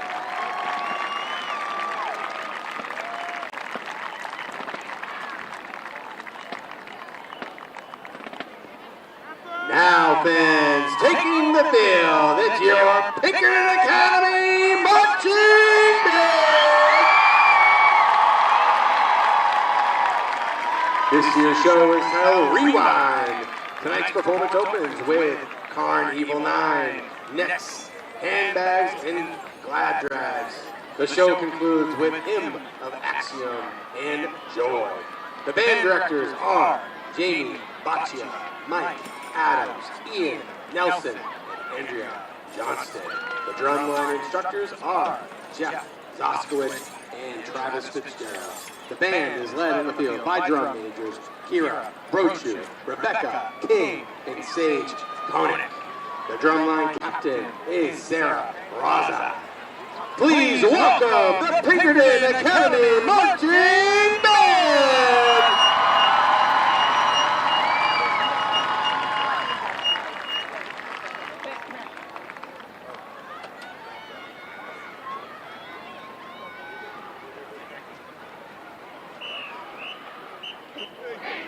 That's how well the pocket break works.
Again.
Let's hear it, fans, one more time for your Pinkerton Academy marching band.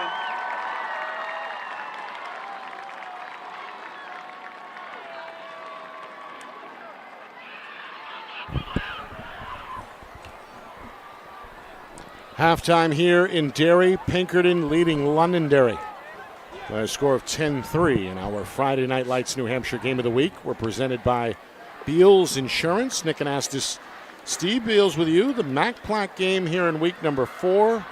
Pinkerton hoping to stay unbeaten and improve to 4-0. Londonderry hoping to get back to 500 with their second win of the season.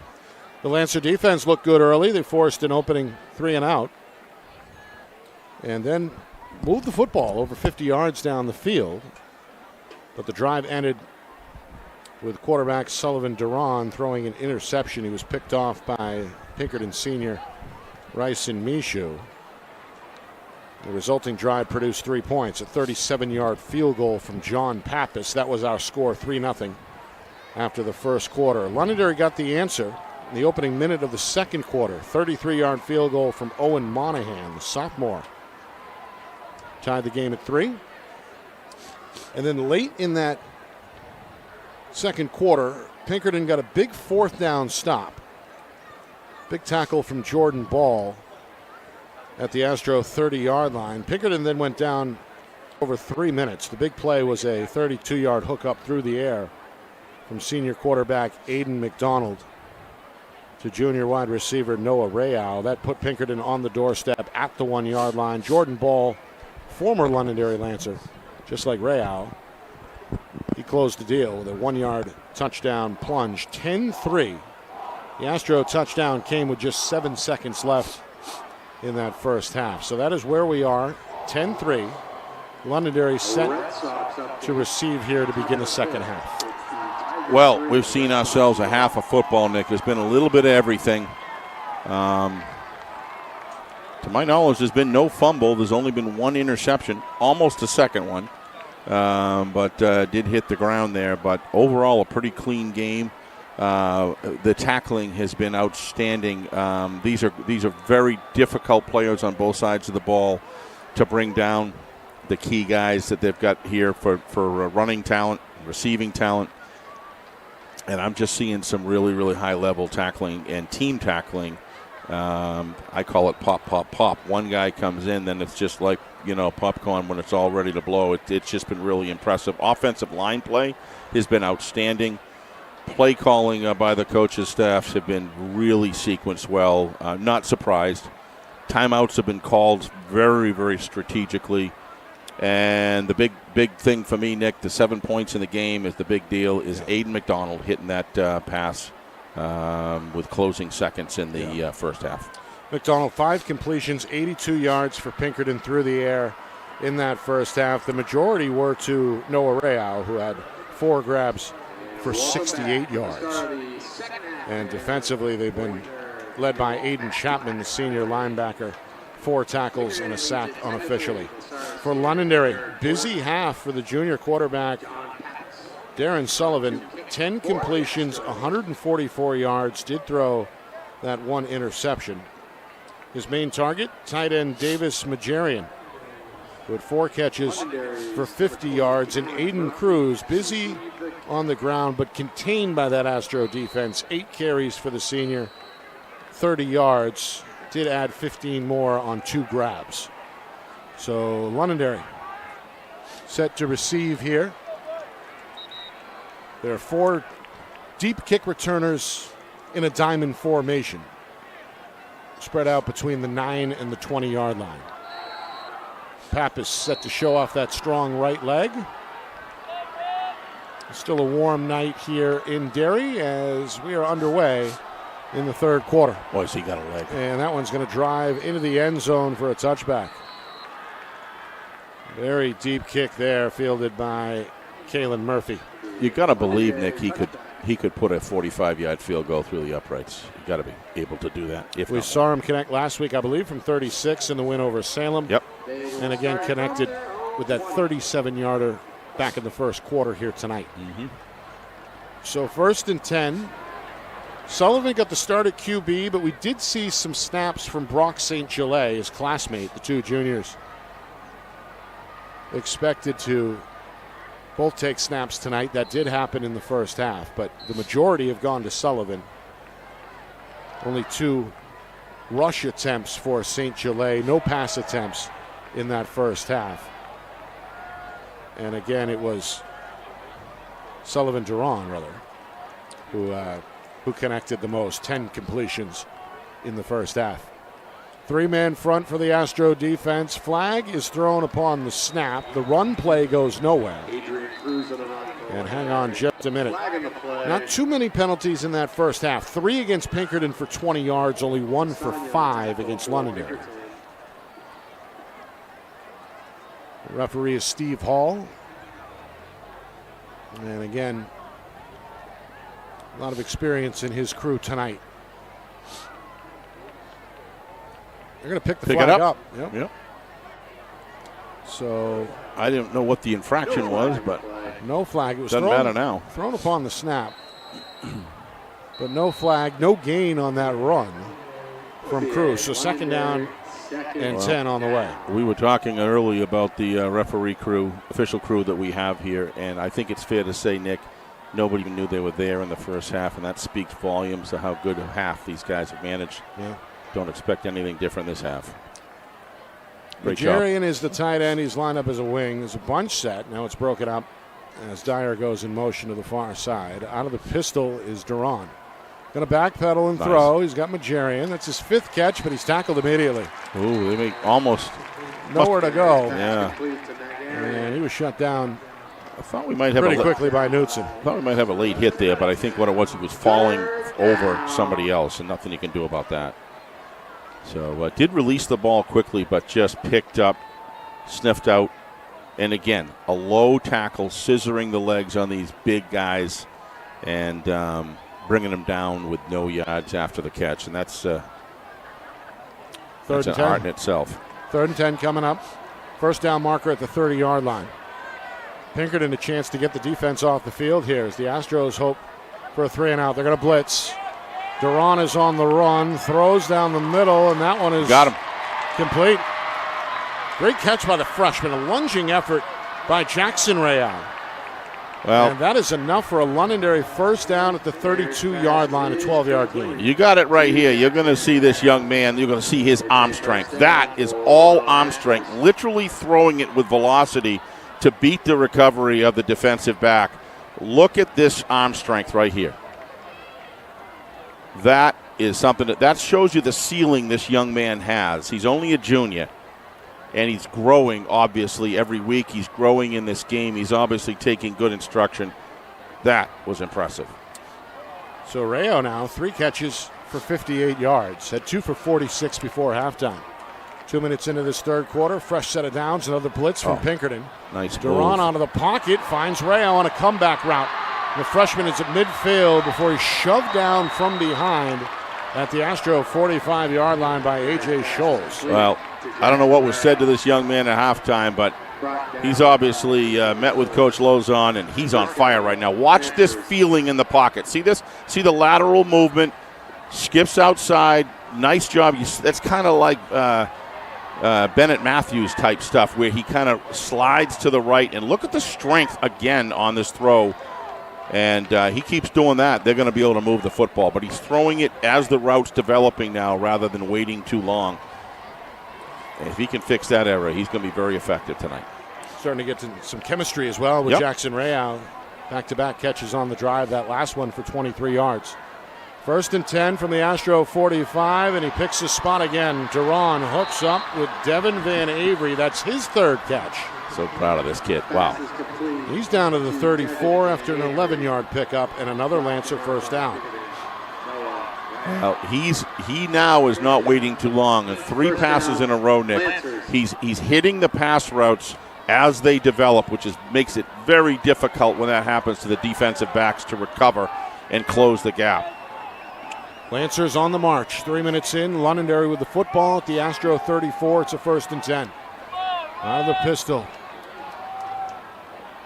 Sullivan Duran trying to stay hot, launches it up for grabs, and it's knocked away, incomplete. Intended again for Real. Good coverage by Astros senior defensive back Brady Normile, who knocked that one away. Well, Pinkerton decided to bring it on that play. He's really not open, and that's just a great job by Real to have the heads up to come back to the ball and knock it away. It was actually Normile on the coverage who had the interior position as we see on the replay. He's been checking into this game tonight, that's for sure. 3 tackles unofficially in that first half. 2nd down and 10. Duran. Nice. Into the flat. Cruz reels it in. He's got a full head of steam down to the 25 before he tumbles out of bounds. First down. At about the 24-yard line. It's close to the stick. They do give him the first down. 10-yard hookup. Cruz staying busy. His 3rd catch of the night. This is a nice display here by this young quarterback.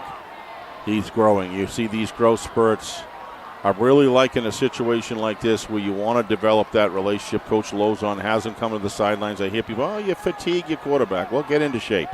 Because what you gain by being able to come off field with a great quarterback coach like Jimmy Lozon and Coach O'Reilly.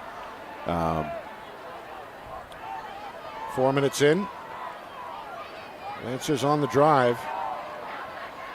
On the march, this drive started back at their own 20-yard line. Meanwhile, Cruz is down to the Pinkerton 20. Mm-hmm. This is what they needed, Nick. If you're Londonderry, you need to come back and answer, even if it's 3 points. You don't want that. You want your 7. But even if it's 3 points, to answer back here and close the gap, get that momentum going in the second half, that's going to be critically important. And they're down in the 21. They're probably within, I would guess, field goal territory, but that's not what they're looking for here. Their sophomore kicker, Owen Monahan, connected from 33 yards out. Oh, boy. Back in the first half. Got a flag here. Either somebody moved or somebody lined up again in the neutral zone. Linebackers, Pinkerton are clapping, so my guess is they think it's on Londonderry. No. Yes. That's the second lineup in the neutral zone offensively, Nick. You don't usually see that. Right. Usually that's always on the defense for obvious reasons. Defense has got to penetrate, so they're pushing the limits all the time. Offensive line sets the tone. They have cadence. That really shouldn't be happening. And that's why you see it so rarely. That's the second penalty against Londonderry. 2 for 10 yards now. Pinkerton on the other side, 3 for 20. Well, that's costly, Nick. You got second down, you're down in the red zone area, and you don't want to go backwards, especially there. 2nd and 8 becomes 2nd and 13. Again with time, Duran. What a throw. Nice catch. Rayau inside the 10, spun down at the 6. What a throw. 20-yard gain. Well, 5th completion on the drive for Sullivan Duran. Let's take a look here. Watch him set his feet. This guy has got a quick release. Look at the speed and look at the precision on that pass. Only the receiver could catch it. And to your point, Nick, makes a nice leaping grab, but he threw it to the spot for his receiver for a safe, secure catch. This guy is hitting it on all cylinders right now. And the freshman Jackson Rayau, 3 catches, 55 yards on the drive, which is eaten up already over 5 minutes. On first down, quarterback run action. Duran squirms his way down to the 5-yard line, wrapped up by Knutson. Looks like he gained about 3, if I'm not mistaken, right? Going to spot the ball right on the 5-yard line. I don't know if that was a broken play or it was a quarterback keeper by, fake the pass. And let's take a look here. Looks to me like it was deliberate. Yeah. 2nd and goal. Londonderry threatening to tie the game here at the midway point of the 3rd quarter. The home fans respond with a chant of defense. Pinkerton showing blitz. Pitch right side. Got Cruz the edge. Is trying to find the pylon, but he's going to end up out of bounds short at about the 2. Cruz on the carry. Well, you just saw some linebacker speed there by number 54. For Pinkerton? Yep. That is Braden Connolly. He's actually a D lineman. Yep. It makes it even more. Look at the speed on which he's coming. He closes the inside part of the gap, which allows his number 2. Is that Micho? Yep. Yep, to get out there on the corner. So they had a nice net there of coverage that there was nowhere for Cruz to go. Football is spotted at the 3-yard line. 3rd down and goal. And again, the crowd trying to aid the defense with a chant of defense. Hard count here from the junior quarterback. Majarian in motion, now settles tight end left. Snap taken under pressure. Oh, my word. Intercepted. Rayau with the pick. And Rayau is going to bring it up the sideline. Rayau is dragged down at the 40-yard line with what may have been a touchdown-saving tackle by Jaden Molatini. Yep. Either way, big play. The interception keeps the score at 10-3. And now the Astro offense set to begin at their own 41-yard line. Well, I don't think he believed the pass was coming. Watch him when he's in there. There's nobody from Londonderry even in the area, Nick, and puts it right back in the breadbasket and runs it right up the sidelines. Watch this effort. Let's remember this. Number 77 from Londonderry, Nick. Yeah, that's Malatini. Malatini saves a touchdown without any question. Saves a touchdown. If Londonderry can stop this could be a big factor in the game. But the interception's not good for Londonderry at all. First down and 10. Pinkerton takes over with their 7-point lead still intact. They run A.J. Scholes off left tackle. Yep. And he's dragged down by Cruz after crossing the 46-yard line, a gain of 6 to set up 2nd and 4. Yeah, I mean, that was a nice drive, but every single play in the second half that you can keep your defense off the field, Nick, is critical as it relates to fatigue. And the body begins to break down at that point. And not to get any points out of that, Nick, was costly here early on in the third. Plenty of time left, but they got to stop him. That's a drive that killed nearly 6.5 minutes. Michaud to the edge, gets there for a first down. Yeah, Michaud's come out in the second half. He played very well in the first half as well, Nick, but he is all amped up on both sides of the ball.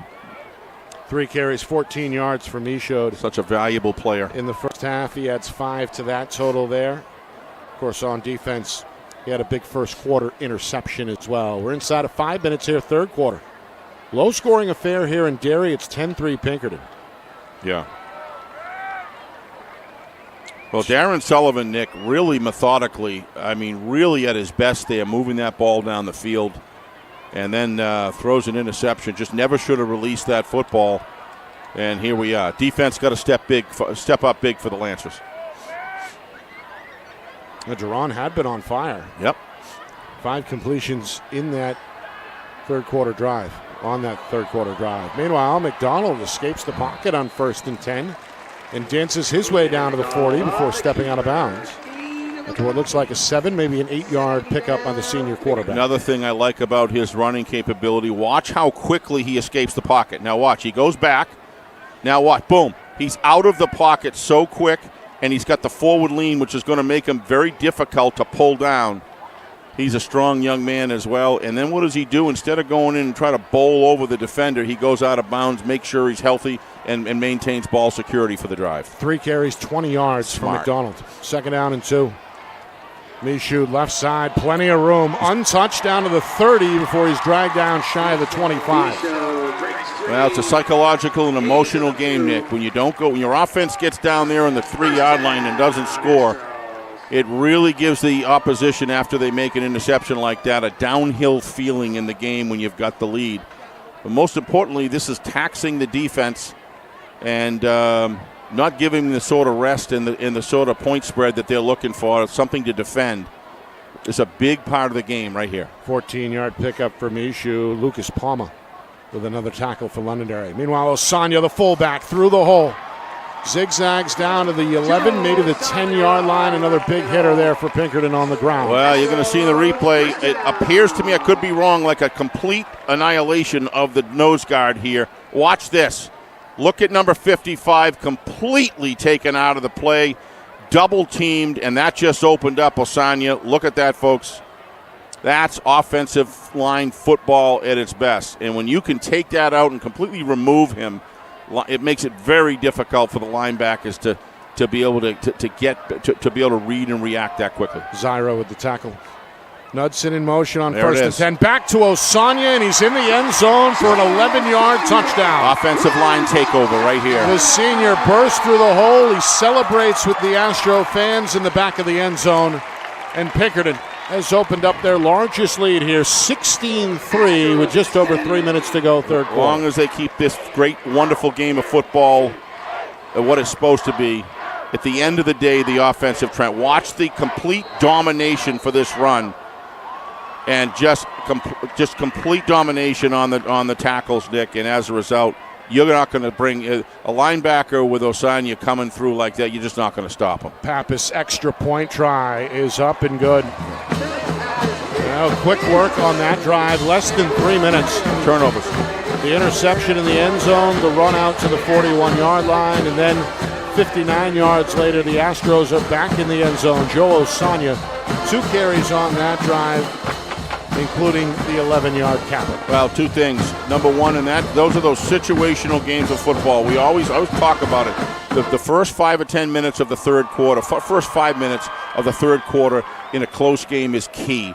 Londonderry had the opportunity to get it in the end zone. They didn't do that, and then the double whammy is Pinkerton comes in, and they just offensively, the offensive line just took over the game and gave Aiden McDonald room to run, Osanya room to run, and just complete double teaming of at the point of attack, and just moving people out, making it impossible for the linebackers to get to the line, make the tackles there. And with these stable, if you will, Nick, to your point, running backs, it's really hard to stop. Well, the dynamic has shifted a bit. Yeah. Now a 2-score game, 17-3, with 3:06 to go in this third quarter. It may be now or never for this Lancer offense. Yeah, I mean, you're down 17-3 instead of 10-10. Right. And it's difficult emotionally to keep yourself up on these situations, but great football teams do that. They put it behind them and they move forward. This is what I got right now with essentially 15 minutes and 6 seconds to play. Short kick takes a weird bounce inside the 5 before it's finally scooped up on the run by Kalen Murphy. And the junior is able to weave his way up to about the 18-yard line. Pretty good return there. Good return, but real good cover. Yeah. Good safe containment style cover by the Pinkerton. Force that runner to run up inside the hash marks, Nick, where the majority of your downfield tacklers are available. Shorten the space in the hole in which they can run, and they bring them down in reasonable measure there. So, Londonderry, they were able to move the football on the opening drive of the second half. Took over 6 minutes off the clock, Yep. but things came apart on the interception in the end zone as Sullivan Duran was picked off by his former teammate Noah Real. 1st and 10 from the 19. And Duran back to work out of the pistol with Cruz right behind him. They hand to the senior. He shifts to his right, crosses the 20, 25, where he gets his legs taken out at about the 30-yard line. Cruz close to the first down stick. Adrian Cruz, Nick, just doesn't seem to tire. If you watched him in between plays, look at him right now. He just walks back to the huddle and regains his steam, and then he expends energy when the football snapped. As soon as he's tackled, he just gets up, and then he just takes his time back and re-gears and reloads. He just seems to be able to, on both sides of the ball, be such a factor and play at high energy. Just doesn't seem to get fatigued. Probably speaks a lot to his conditioning as well and just natural ability. 15 touches tonight. Yep, he's busy. And 67 all-purpose yards for the Lancer senior Adrian Cruz. 1st and 10. Duran fakes to Cruz, throws off the back foot, has Majarian in the flat. The big tight end turns his back to the defense and makes his way up to about the 34-yard line. Majarian busy. He's a huge tonight target. Now, 6 catches for 54 yards. Yeah, Comes from a football family, Steve. His father, Dave Majarian, yeah. He was involved in the youth level, coached at the Manchester Bears, with the Manchester Bears for a while, and of course was a former classmate of mine as well over at Manchester West. Wow. That's the most important thing. That's making me feel like a grandfather when you talk like that, Nick. I don't know. 2nd down and 6. Final 90 seconds, third quarter. Got to keep it moving here. Pinkerton showing blitz. 2 receivers near side. Duran looks that way. Now throws to Cruz after the late release. He's in trouble, and down he goes in the backfield. Flag. Tackle made by A.J. Scholes, who may or may not have gotten a piece of the face mask there. I think he did. As the penalty marker flies late. Yeah, and boy, that would be a welcome penalty for the Lancers, Nick. They're having a little struggle point moving the football right now with Nigerian getting tackled at the original catch, and this is a big penalty. Yep, it's just that. You were right. So 15-yarder. First down. Pinkerton, yep. 4th penalty tonight, 1st in this third quarter against the Astros. So that's a big reversal. That would have been a loss. Huge Instead, reversal. It's going to be second and manageable here. Yeah, you're playing the Pinkerton Astros. You've got to go down and score now, Nick. With 10, 11 minutes left in the fourth quarter, you've got to move the ball quickly. You got 117. Keep it high tempo. So after the penalty, the football is just shy of the 38-yard line. You got to use your bag of tricks here. This is the touchdown you need. You have to close the gap. Make it a one-score game. Oh, that's a good call. Good block. Look out. Majarian with room, and the big man up to midfield. Yeah, how about that block by number 8 from Londonderry right there, Brandon Dyer. This guy's checked in this game in so many different ways. Yes, sir. And the unselfish art of blocking. Watch him here. He really helps Nigerian in this situation, and he was the one that was able to take that on and give Nigerian another 7-8 yards for a good first down. And the big key here is when you get across midfield, Nick, it starts to feel a little bit downhill. Yeah. But they've got it. No interceptions here. You really got to think about what you're doing. Can't cough up the football. As I said before, I think this is an area where Coach Lozon's really got to use his bag of tricks here. You got to get it within one score. Majarian 13 more after that catch. We're down to 35 seconds here, third quarter. Londonderry a 1st and 10 from the Astro 49. And again, the Pinkerton defense is going to blitz. Duran running for his life, throws it off the turf. It's picked up by Scholes. And Scholes is going to go into the end zone for a Pinkerton touchdown. We're going to Astros are going to celebrate. Londonderry is hoping for an incomplete pass. Right now, it appears like the call on the field is a fumble. There's an Astro player down as well, injured. Coach O'Reilly is coming onto the field. And the officials are still going to review this one. Referee Steve Hall in an active conversation. There is an injured Pinkerton player down at about the 34-yard line. Yeah, they're telling him to stay down. Looks to me like it's a cramp, Nick, and let's just hope that's what it is. Because what they're doing is they're stretching those calf muscles right there, and that looks like what it is. You hate to see anybody go down with these two teams. I believe that's Jordan Ball, the man who applied the pressure. I mean, that's a sack right there. A sack fumble, that's officially the call, I believe, right now. Hydration. That's a forced fumble from Jordan Ball, who is still down and looking at that left leg. That's that can be hydration. Just the body just cramps up.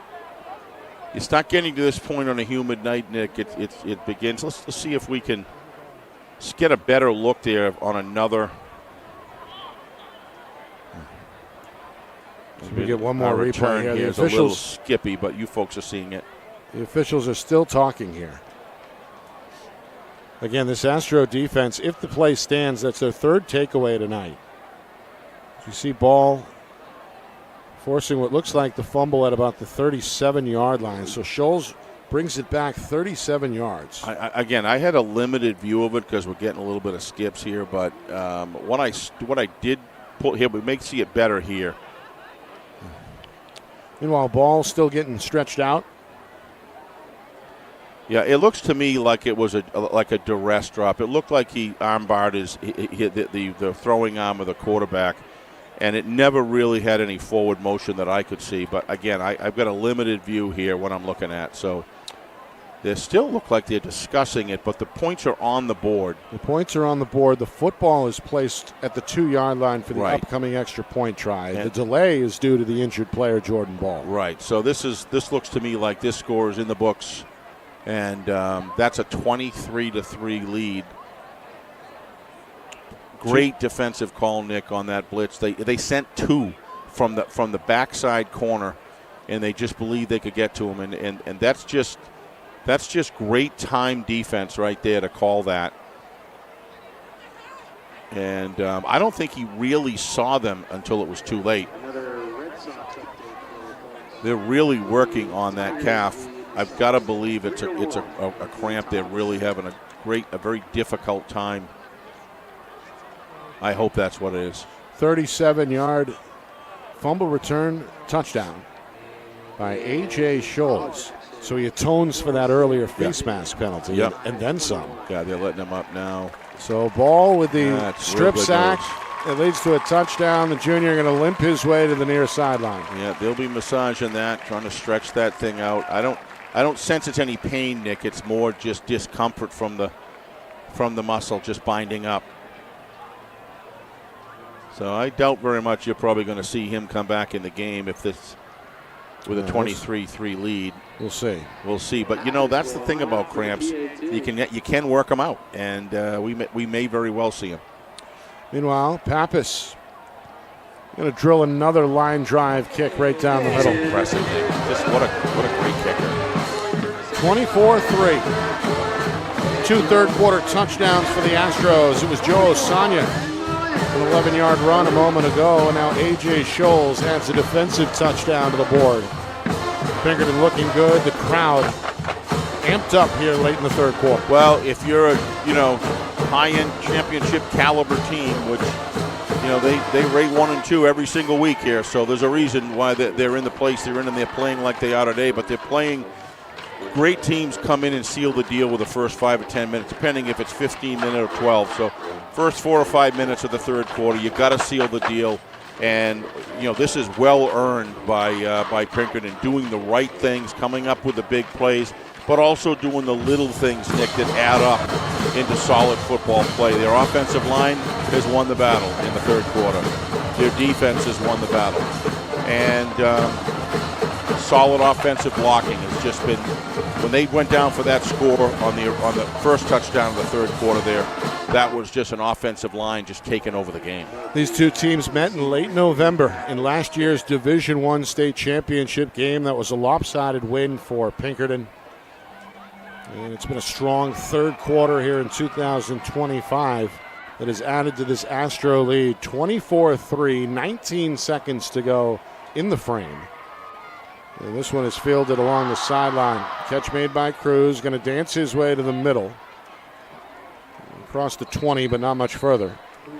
As he stopped at about the 22-yard line. In on the tackle for Pinkerton, Chris Haynes, the senior.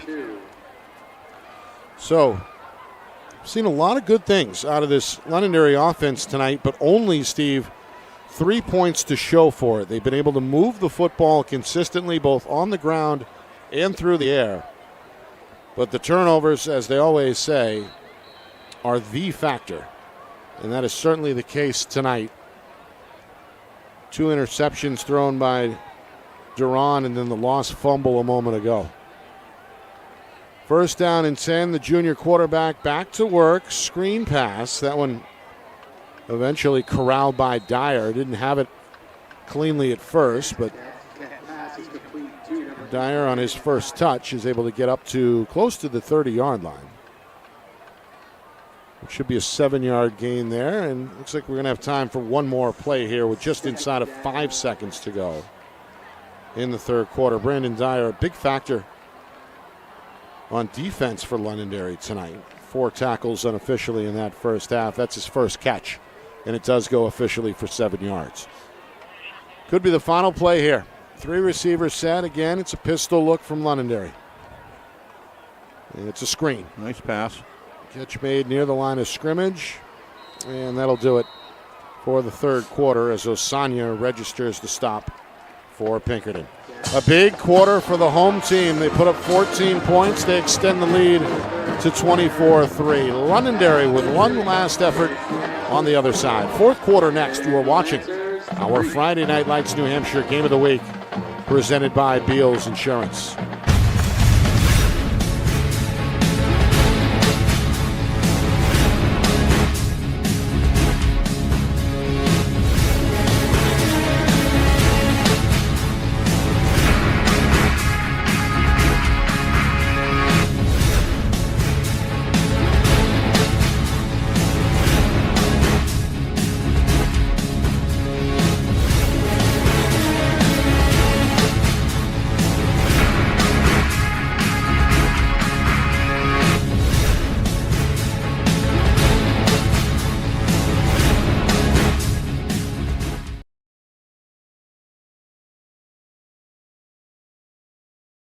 Our broadcast today, as it always is brought to you by Beals Insurance Agency, with locations now in both Bedford and Londonderry. Whether you need home, auto, or business insurance, Beals Insurance will get you both the price and quality coverage that's right for you. Just call 603-471-9999 or visit BealsInsurance.com to request a free quote and start saving money today. Again, that's BealsInsurance.com.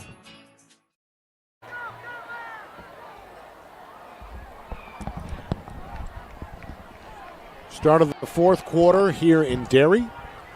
Lancer football. Londonderry on a 1st and 10. Go back to the air. It's complete. Devin Van Avery stopped just shy of midfield. Knudsen again on the stop. Lancers trailing Pinkerton 24-3 here in the Mac Plaque game. The annual contest between these two neighboring schools. Pinkerton, a 10-3 lead at halftime. They put up 2 scores in that third quarter, including a defensive touchdown. And now Londonderry forced with a tough task here on the road, trying to dig themselves out of a 3-touchdown hole with now less than 12 minutes to go in regulation. Not many people have left this place, if any at all. This is still just a packed house. Londonderry got to move the football here relatively quickly. Element of risk on the offensive play calling's got to go up. There's Duran against the blitz. Rolls out to his right, looking for Majarian in the flat, but that one too tough to reel in. Good coverage. Yep. Number 99. Chapman was there. And Caruso, 99 in red, providing the pressure. Yeah, he's an awful guy, hard guy to stop on a play-by-play, play-after-play, Nick. He's just he's going to have his breakthroughs. He reminds me a little bit of a Warren Sapp as it relates to his activity. He's extremely active with powerful arms, forearms, and shoulders, and he's able to steer offensive linemen and slide off of them. For a big guy like Warren, he's got tremendous agility, and he knows how to knife his way into the field and cause havoc in the backfield. 2nd down and 10, Dyer in motion. Football right at midfield, 3-man front for Pinkerton. Duran. Little screen. Cruz, though, is snubbed out for a loss. Wrapped up by Scholes, who's starting to put together a big night defensively. Yeah, don't really understand the screen call there, Nick. You've got the defense already playing back because they're playing not necessarily prevent, but they're playing a safe defense. You've got all kinds of plays you're holding back. It isn't like they're throwing the kitchen sink, and you kind of want to make that call, when they're throwing 9-10 guys in the box there. And that's just not happening. So the screen's not going to be open, and it's not going to get you, even if they are open, much yardage because you got the defense. You got 7 back guys in the backfield, in the defensive backfield, going to cut it down quick. 3rd and 13. Duran taking his time. A little shift along the defensive line, and now a flag is thrown. Force the offensive line to go offside. Defensive play calling for Pinkerton. Let's not lose that. The defensive play calling and the execution of that on the field has been stellar tonight, Nick. They've called really timely blitzes. They're shifting and getting in opposite gaps once the offensive line gets set. There's a lot of action going on, but most importantly, they're executing it, as I said, to a high level. And it's just causing a lot of problems here in the second half. 3rd penalty against Londonderry. And, a lot of players play both ways here. And not a lot, but enough of them where the fatigue factor begins to take place. And that's where it comes back to the thing about utilization of your player personnel to manage that fatigue. 2 minutes gone by, 4th quarter. 3rd and long, 3rd and 18. Duran hit on the throw, and that one knocked away, incomplete. Pressure again off the edge.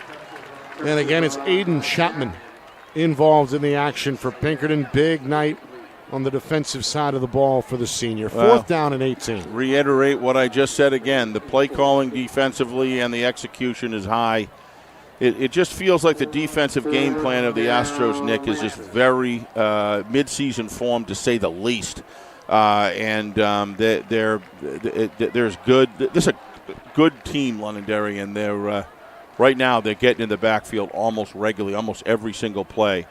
One of the things is when you need to get a pass play, you got to have some time to throw the ball, and he's just not getting any time to throw it.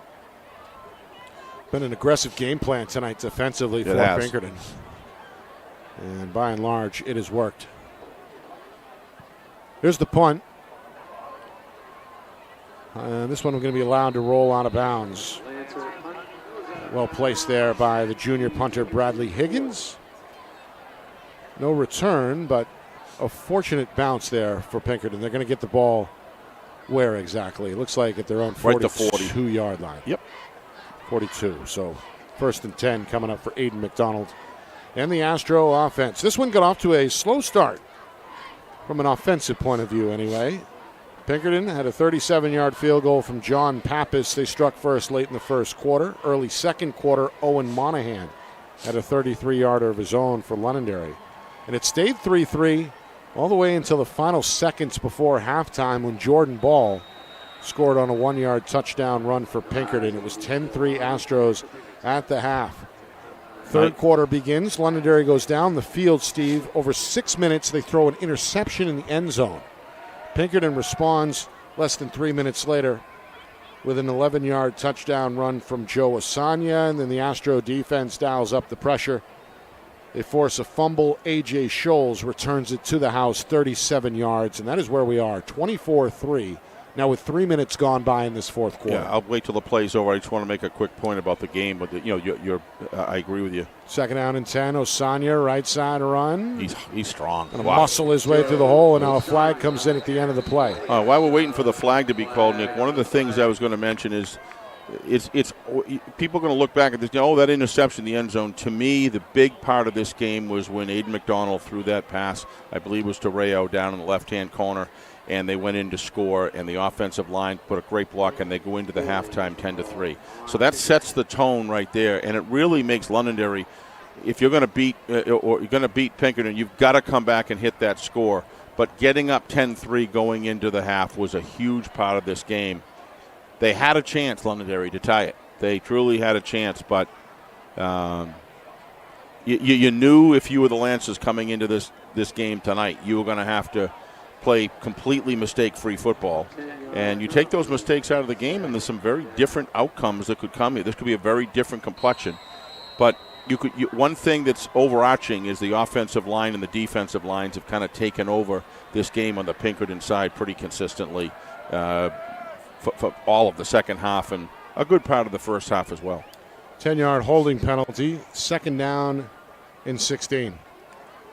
And it's a quarterback keeper. Yeah. McDonald's, a little bit of room to his right, not much. Stop shy of the 40-yard line. Londonderry not giving up here. Cruz with the stop. Yeah, just great pride there, how to come up. You play the game till the finish, Nick, because good effort along with improvement each week will. But, boy, if you stop playing hard-nosed football because you're down and you're up against it, that's the sign of a weak team. These guys are hitting. They're coming forward, and thing about Londonderry, that's the Lancers, it's really going to be a challenge. They've got a very, very strong schedule this year, so they've got to get better. 3rd and 13, quick hitter. Osanya. He's played well tonight. Wrestled down by Londonderry's Dante Fabiano. And that one well short of the first down. They'll spot it at about the 45-yard line. 5-yard gain for Osanya. And it looks like a punt coming for Coach O'Reilly's Pinkerton Astros. Yeah, Coach O'Reilly's got a nice set of play calls here for Osanya to run. He meets his assignments every single time. And that offensive line knows that if they get Osanya just a little bit of green space to run through, he has the ability to turn his body sideways, slide through, and then use that powerful strength that he has to drive the football. And before you know it, one of his weakest plays, he's still got 3 yards. He gets yardage every time he moves the football. 3rd punt of the night for Pinkerton's A.J. Scholes. The first time there's a receiver back to return from Londonderry. They tried to block it the first 2. Boy, can he kick, huh? And a risky play here by the return man, Jawad Saba. The 5'8 junior able to dive on the bounce to his right. And kind of a split-second decision. It works out, fortunately, for Londonderry. And the big thing is that he bounced. He killed it right there. It didn't go anywhere. I thought, 90% of the time, another play, that's going to bounce off and kind of spill and roll. And he clamped on it. So good thing for the Lancers. A gutsy decision. A gutsy decision right there, but he's got the football with 6:55 at this point. Londonderry wants a good, solid, sustained clock-burning drive here. And again, they've been able to move the ball tonight. It's not a question of that. It's those drive-killing mistakes that were directly cashed in some cases by Pinkerton. Yeah. But the one in the end zone was just, the killer. I mean, the general. Wow, that's a nice counter right there. Good turn inside. And Cruz is at the second level. Stiff arm at the 25, ends up at about the 27. Looks like he's going to get a first down. And yes, they will move the sticks, 10-yard gain. Such a valuable player. Cruz continuing to battle. He's been busy tonight, as we talked about. And Sullivan Duran, 10 completions in the first half, 10 more so far in the second half. He's shown his ceiling many times, Nick. I mean, there's no 20 question. completions is no joke. There's no joke. He has the goods. It's just the decision making has got to improve a little bit. And he's on his his fourth game of the year of varsity quarterback. He's going to get better. He's going to roll out here right side. Eyes downfield. Throws a short one out of bounds. Incomplete. Nothing happening down the field. Second down and 10 as we approach the midway point, fourth quarter. But maturity. He threw that one with Mishu, made the interception over there in the first half. That ball never should have been thrown. It should have been thrown earlier, but it wasn't. He didn't throw it, so you got to have that mindset to just don't create something that's not there or attempt to create something that's not there. That's what he did. That's the growth stuff that happens in the year.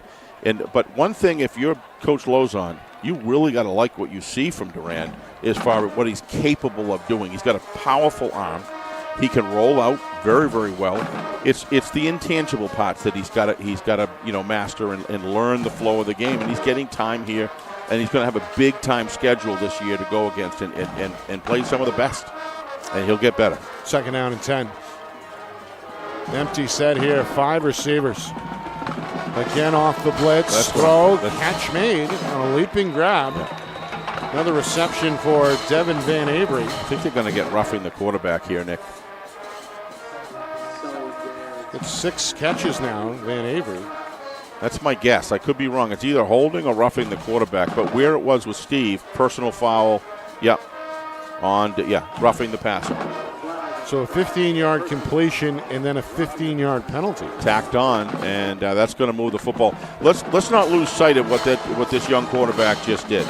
Did you see the velocity in which he threw the ball? The defender was within 1.5 yards, 2 yards at the most. Ball goes in the air, and he beats the ball to the receiver, the defender. Now watch this. Look at that power in that arm right there. It just gets there in a flash. So he's got a lot of potential. Coach Lozon knows it. And he doesn't, when you look at him, he's not rattled. You know what I mean? He's making just some bad decisions that are marbleized throughout the game. But the body of his work, Nick, to your point, is outstanding. 21 completions. 21 completions against the Pinkerton Astros. At a high completion percentage. High completion percentage. First and 10. Don't want to lose Look at that release. Against the blitz, gets it out. Majarian makes a man miss, and the tight end is inside the 40 before he's tackled from behind at about the 37-yard line.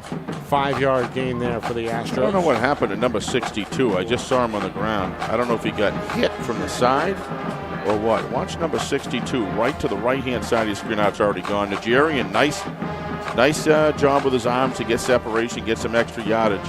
Again, Durand continuing to make good plays. That release to Nigerian was just perfectly timed. Vincent Ventura in on the stop for the second time tonight for Pinkerton. Second down and 5. Drop back, pump fake. Nice Duran escapes the pocket to his right, tucks and runs, and his momentum is going to bring him down to about the 35-yard line. 2-yard scramble there as we scramble down to 5 minutes on the clock. You know, if you have a weaker personality or weaker sense constitution, if you will, you're going to start to feel and let the moments and let the game get the best of you in the conditions now. This kid doesn't do that at all. Look at this movement in the pocket to get free. Watch the turn up field, and then watch him deliver the hit right here. This kid's a player. Colin Gearing with the stick. Senior linebacker. Third down and 3. Duran against a 5-man rush. Throws. No, never. Throws into triple coverage. Nearly intercepted there by Aiden Chapman, who wishes he could have that one back. So this is where you learn in games what you don't do. Coach Lozon will have him in the film room, and they will review this game play by play. Good decision, bad decision. Good decision, bad decision, Nick. But what this, the nice thing is, you're going to come out to reflect on this game after watching the film and realize, all right, I made 5 or 6 bad decisions, but I made like 37 good ones and showed tremendous capability. So high level of execution. So it's just the decision making, this young fella. It's, of course, arguably the toughest position to play in all of sports. That's why they make $400 million in 10 years or more, $500 million. St. Gelais is on. Good job. New Londonderry quarterback hooks up with Nathan Mumbuyi. And I believe gets the first down, Nick. They're going to wave it on. 6'4" junior is going to make his first catch. They give him 6 yards for a first down. First completion for Brock St. Gelais. Did have a couple of runs in that first down. You get a picture of the sideline after the play with the work that's going on with Coach Lozon. You see the same thing with Coach O'Reilly and Coach and Aiden McDonald last year when he had his first run. You see a lot of coaching going on, and you look over the sidelines there, and he's just working this guy through the game, and I like his attitude. The lines of communication always open with these two head coaches and their quarterbacks. Yep. St. Gelais on a 1st and 10. He's got all kinds of time. Throws high and incomplete, trying to find the freshman Real. Yeah. Again, I don't know if we can get it in the picture, Nick. This route was already completed when he threw the ball. And that's another area that he's got to work on as well. You've got to read the pattern and throw it to the spot. See, he's open, but it's too late. That ball needs to be in the air as he makes his turn. So you have to read the defensive back, read the distance, and throw it to the spot that as he meets the when he runs that, he needs to run into that pass, and they'll work on it. 2nd and 10. The 2 receivers and a wingback right side. That's the short side. They're going to run it to that side. St. Gelais makes a man miss. Nice job. Curries down the sideline and is close to the marker. Yep. Tackled just shy of the 20-yard line. And there's that athleticism from Brock St. Gelais. Really kind of a dangerous weapon in this run game. He is the quarterback, and he shows you what he can do there. Yep. They're going to give him the first down. So a 10-yard scamper for St. Gelais on his 3rd carry of the night, 13 yards rushing for the junior. 3.5 to go, 4th quarter. Pinkerton sitting pretty, a 24-3 lead on the board. Londonderry, though, looking to get in the red zone and cut down the margin here late. And again, Coach Lozon may have just changed up the play. Meanwhile, the freshman defensive lineman Harry Yon jumps into the neutral zone for Pinkerton. The question is, was he provoked? Looked to me like the left tackle, Nick, went after the defensive player came off, and that is just what happened. Yeah, so he was he violated the neutral zone, Nick, and that's a rare freshman mistake by the freshman Harry Yon. Coach O'Reilly, we spoke with him last week. He was quick to praise the youngster, said that in all of his time, he couldn't remember bringing up a freshman to start at the varsity level on the offensive line. Yon has played 2 ways tonight. Yep. Both OL and DL for the team in red. And played well. 1st and 5. 4th penalty of the second half for Pinkerton in the 7th overall. Look out. Bringing the house. A sack there as Aiden Chapman gets home for the 2nd time tonight.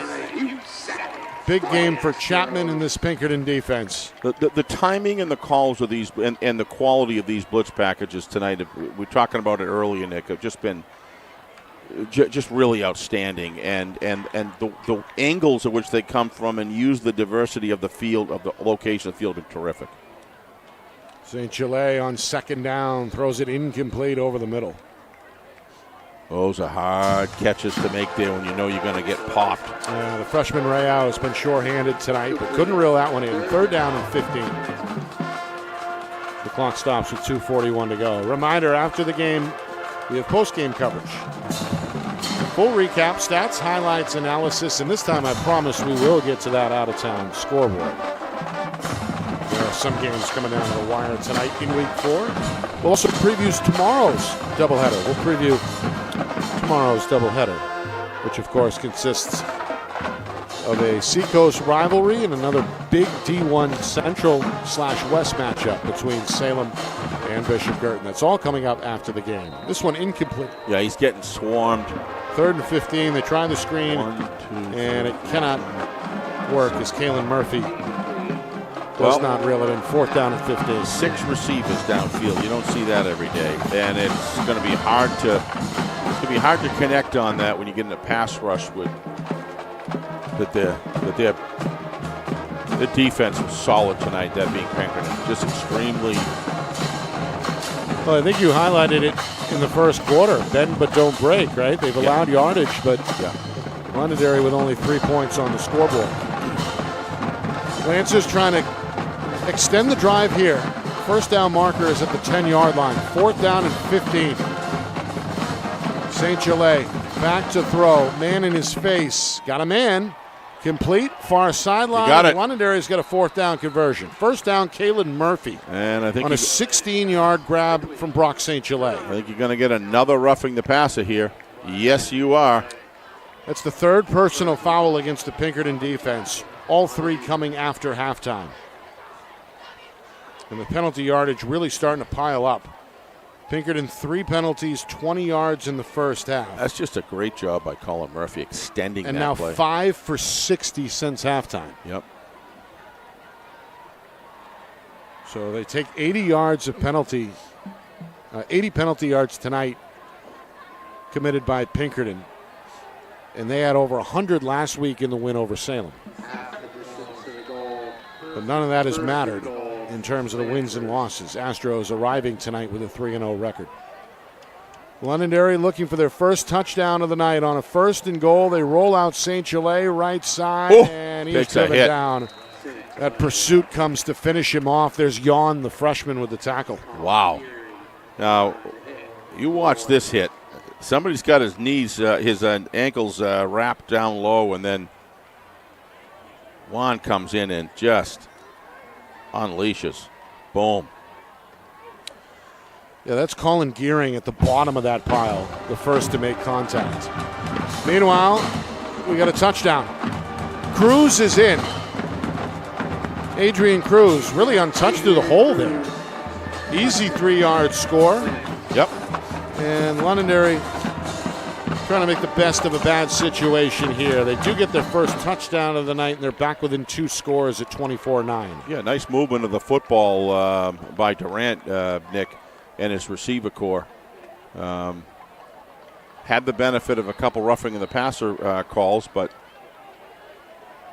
that's all part of the game. Extra point try. Owen Monahan on the field. He connected on a 33-yard field goal back in the first half. And this one is drilled through perfectly. Nice drive. 24-10. And good for the Londonderry offense. Something a little more to show for their efforts tonight, as they were held without a touchdown most of this one. But they do burst through in the final 2 minutes here in the 4th quarter to make it 24-10. Yeah, just... I mean, you want to finish the game with things that you can look at in the right direction, as they will take on Duxbury at Duxbury next week. And usually Duxbury's a pretty strong program. So if that still is the case, it's not going to get any easier next week. No. But and Pinkerton, they've got not an easy one either. Concord. That is in Concord. Of course, Concord knocked off Londonderry in week 2. They were toe-to-toe with Salem in week 1 as well, before falling last week to Manchester Central. And by the way, Steve, speaking of Manchester Central, I like them. There's a juicy update coming in our out-of-town scoreboard. We saw their explosiveness, Nick, in the Jamboree. In the Jamboree. We did. And I know that they were playing a lower division team, but regardless of it, Nick, you just saw how strong they were. The offensive line looked solid, and the relationship that Coach Ray had with his quarterback, and I forgot the name of the runner, the Well, they had multiple runners. Multiple runners, but one in particular was. Speed seems to be the strength, especially on offense for Central. And so I'll be looking forward to hear that update. All right, we got a minute 48 to go. 24-10. Both teams, Steve, still with all 3 timeouts. Yeah. See how Coach Lozon wants to approach this one. Meanwhile, the ball falls off the tee. Astros expect an onside kick. They've got 9 of their 11 return men all crouched near midfield.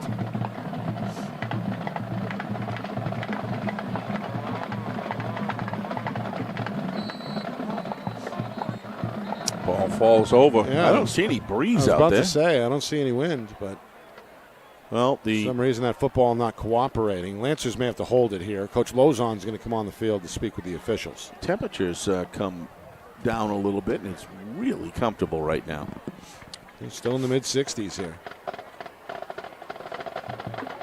All right, hopefully third time is the charm here with the football on the tee at the 40. We get ourselves a squib. As expected, it goes off the fingertips of a Pinkerton player, and that's a live football along the sideline. Londonderry says they have it. The question is, was he out of bounds? He clearly, Londonderry had the ball, but are they out of bounds? They're signaling as if they do. And I haven't seen a call yet. Officials still discussing it here. Steve Hall, the referee, in the middle of that. We're going to see it on replay here, hopefully.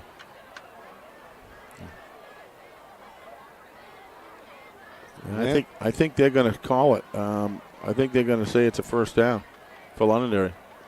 Lancers sidelines still signaling first down. The officials, though, yet to make a call. Steve Hall, head official, waiting to hear. Minute 43 to go. This is how it's supposed to be done. And the powwow at midfield continues. This could be something. What did you see? And it is. Wow. I thought it would be. Lancers and you're going to see it right here. Recovers the onside kick.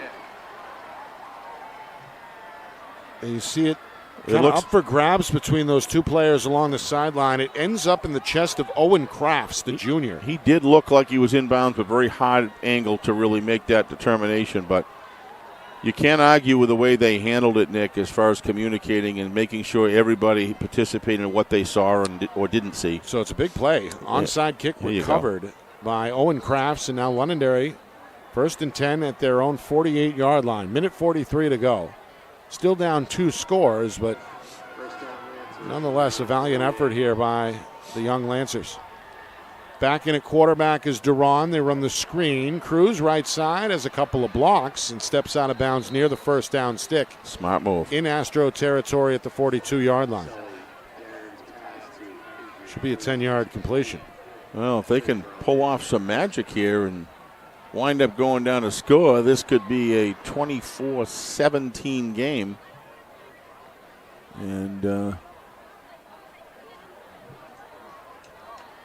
going to huddle up here 1st and 10. Ball at the 41. they got a ways to go here. I don't know what the timeout picture is. It looks to me like they're all gone. No, I think both teams have all 3 left. I wouldn't rely on that scoreboard. Yeah, I guess not. I don't recall any. No timeouts either way since halftime. 1st and 10, Duran, 3-step drop, scrambles to his right, now back to his left, eyes downfield, throws it away, incomplete.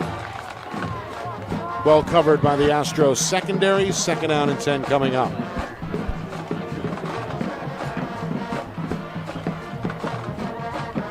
So, 2nd down. Again, Duran has been under pressure tonight. A lot of blitz packages in the game plan for Pinkerton. And the result, a couple of sacks, including a lost fumble that was returned to the house, 37 yards late in that 3rd quarter by A.J. Scholes. Londonderry hoping to allow their quarterback enough time to get off the throw here. 2nd down and 10. 4-man rush, and a loft it far sideline, and that one incomplete. Cruz trying to fight off 2 Astro defenders, including Brady Normile, who has played well tonight. I thought Cruz was going to come into the ball and be able to get it, but it's on the other side of the field. A little difficult to see. Yeah, that was ahead of him. So 3rd and 10. Clock stopped, minute 5 to go.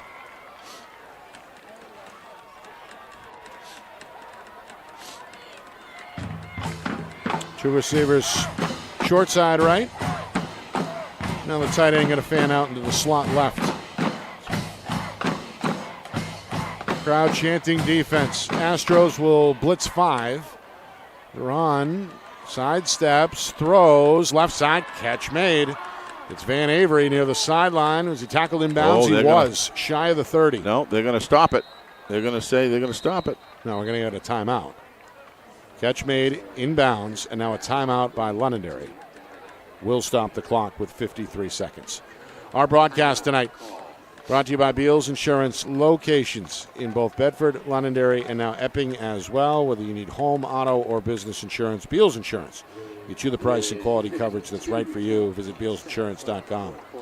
Also by MG Sports Fundraising. That's fundraising made easy. MG Sports Fundraising, the official fundraising partner of Friday Night Lights New Hampshire. Visit mgsportsfundraising.com. Start raising money for your team today. By TK QB Academy. Be the best QB that you can be. Call Trevor Knight, 603-732-7194, or reach out on Instagram at TKQBA. By Accurate Tree Service, because you only get one chance to take a tree down right. Visit AccurateTree.com for a free estimate. And finally, by Jewett Construction. Building relationships on and off the field since 1972. Build something great at JewettConstruction.com. First down and 10 out of the timeout, and this one incomplete. Trying to find the freshman Rayau, who's been busy tonight along the sidelines. That one hits the turf, incomplete. And now a second down coming up with 46 seconds remaining.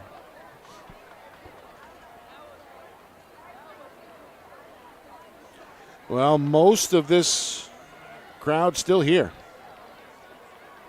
A few folks have left early, hoping to get a jump on the traffic, but I'd say the vast majority still here. One of the larger crowds you're going to see statewide this season. Nearly 5,000 in-house here at Pinkerton Academy. Nice pass. Second and 10 into the flat. And Cruz ridden down by Yon, close to the 25-yard line. And another flag comes out in the area of the tackle. So let's see what this is.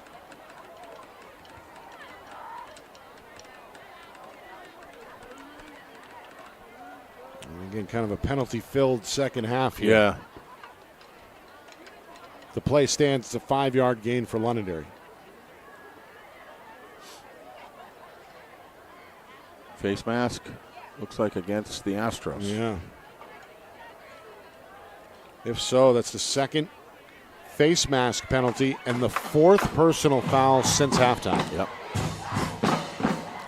That also puts the Astros over 100 penalty yards for the second straight week. The players start getting fatigued, Nick. They start clutching and grabbing for what they can. The legs are usually the first to go. And, reaching for whatever you can get. And these officials are going to have shown they're going to call them if they see them. 37 seconds left. First and 10. Following the penalty, the football is at the 20. Duran throws, catch knocked away, incomplete. Nice defensive play by Michaud. Yeah, got his left hand in there at the last minute, denying the catch from Devin Van Avery. Yeah, good Second pass, down to 10. good pass route, good pass, just a better defensive play. Michaud closes, space. Look at the space, look at the perfect timing. Gets the left arm bar in there and comes up with a... Can't time it any better. No way. Yeah, perfect timing, just an all-around outstanding athlete. Would be a valuable asset on any team. Of course, his older brother, not too long ago, donned the Pinkerton uniform. Caden Michaud. Tremendous player as well. Ryson has had a great night tonight. Had the interception to set the tone. The first takeaway back in the first half. Meanwhile, this one is incomplete. Big hit taken, and another flag comes in late. That was Gearing who applied the hit, and it may have come a second too late in the mind of the officials. We're going to get a look at it here. Here it is. Fifth personal foul against Pinkerton. I can't see it in that, at least in that view. I don't know if we have another view of it, but here we go. We'll see it here from the back. Oh, it was actually Caruso. It was Caruso. Yeah, it was head-to-head contact. And it was late. So Caruso assessed with the penalty. I don't know if it's late as much as it's a head-to-head. Watch it here. Either way, whatever it is. Yeah. The crowd didn't like it. Well, that's a lot of them. But anytime there's a helmet going to go in high in the neck and above area, they're told to call that every single time. First and goal. Football just inside the 10-yard line. Londonderry hoping to make this a one-score game with inside of 28 seconds remaining. Duran takes the snap, throws a quick strike over the middle. Catch made. Great second effort. Yep. Down inside the 5 goes the receiver. They're going to blow him down at the 4. And now Coach Lozon is going to use his second timeout to stop the clock with just inside of 21 seconds remaining. This is not number 2 time right now. These are all starting lineups on the field, Nick. So this is full bore playing here. So Pinkerton wants as much to keep them out of the end zone as Londonderry wants to get into it. And it's been a pretty good battle going back away this whole drive down here. Both defense and offense have had their moments, but the net result is 5-yard line here with second down, with Londonderry threatening to score. So, yep. Lancers now with 1 timeout remaining. Of course, hypothetically, Londonderry gets the touchdown. It's a 1-score game. They've already recovered 1 onside kick. Yep. And of course, that would be guaranteed a second attempt following this score here. 21 seconds, 20.6. to be exact. What I like is, both teams are playing hard, but specifically the Lancers were, basically 3 touchdowns down at one point, and they can close it here within 1. They have not given up, and they've, along the way, they've made their mistakes, but it hasn't been a lack of effort by any stretch. Empty set here. Second and goal. They're going to throw it up in the air. McGarrion can't come down with it. Knocked away by... who was that? 29 in the back corner. That's Brady Normile. Normile had a couple of pass defended tonight. Well, I think they thought they had the physical edge. And they did on paper. They did on paper, but it's 6'4" against 5'11". It looked to me like a little bit of early contact, Nick. I think that it could have gone both ways. They easily could have thrown a flag there. Nobody was looking back, and he was clearly into his body with the arms in the air with not looking back. So to me, that could have very easily been called. Third and goal from inside the 5-yard line. Play fake. Duran rolls out right, throws off the back foot, incomplete. Trying to thread the needle and could not find the freshman Rayau. Again, well covered by Normile. Well, fourth all comes and down goal. to this, right? Yep, 4th and goal. And Londonderry, no doubt, going to go for it here. Inside of 10 seconds here, 9.4 remaining. Yeah, defensively, Pinkerton has been playing very aggressive. I think they're in a situation where we're not going to give anything to make a catch. If anything, we're going to get in their face and let what happens happen, and it's worked well for them so far. 4th and goal. Great athletes. Play fake, throw, right side, incomplete, big hit as Majarian got cleaned out near the goal line. Rayau lowered the shoulder, and it made him pay the price. Incomplete, turnover on downs. Pinkerton going to take over with just over 5 seconds remaining as they look to put the icing on the cake here and improve to 4-0. Well, one thing we know for sure is the Astro defense is for real, Nick. We've seen it. We've been talking about it all game. And these guys are a very intimidating defense. They bring good, solid hitting. They've done a great job tackling low. And team tackling after that. A lot of guys swarming towards the ball, but what's impressed me the most is the strategy of the play calling and the execution on the field has just been excellent. This is truly not only an offensive game plan, but a defensive game plan as well. That'll do it. Pinkerton still undefeated as they win on their home field and improve to 4-0. 24-10 is the final score. Londonderry slips to 1-3. Coming up, full recap, stats, highlights, analysis, out-of-town scoreboard next. You are watching our Friday Night Lights New Hampshire Game of the Week, presented by Beals Insurance.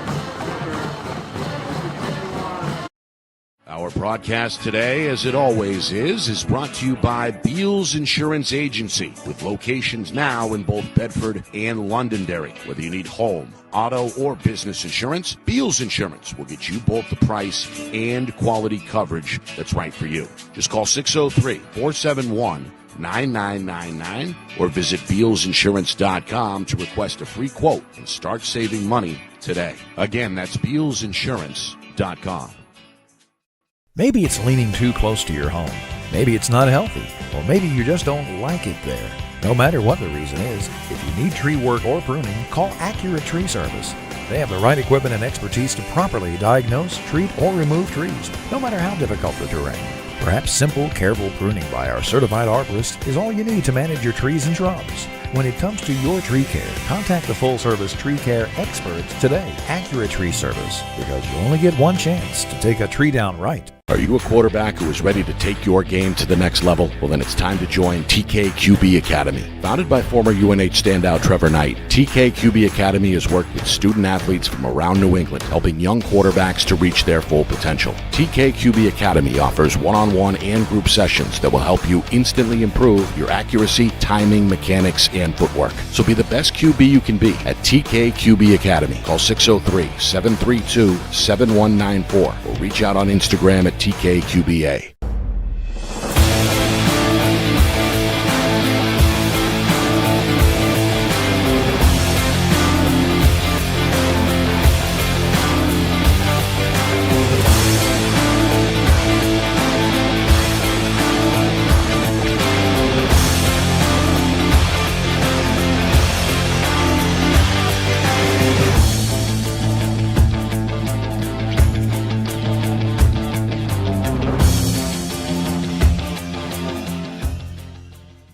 How can you reach your team's fundraising goals at no risk and no cost? MG Sports offers a variety of products to make your team's fundraiser a success. Their products include discount tickets, cards, and calendar raffles to hundreds of local merchants throughout the New England area. Don't waste another season. Raise more funds than ever before and become another football program in New Hampshire that sets fundraising records every season. MG Sports, fundraising made easy. Visit mgsportsfundraising.com to start raising money for your team today.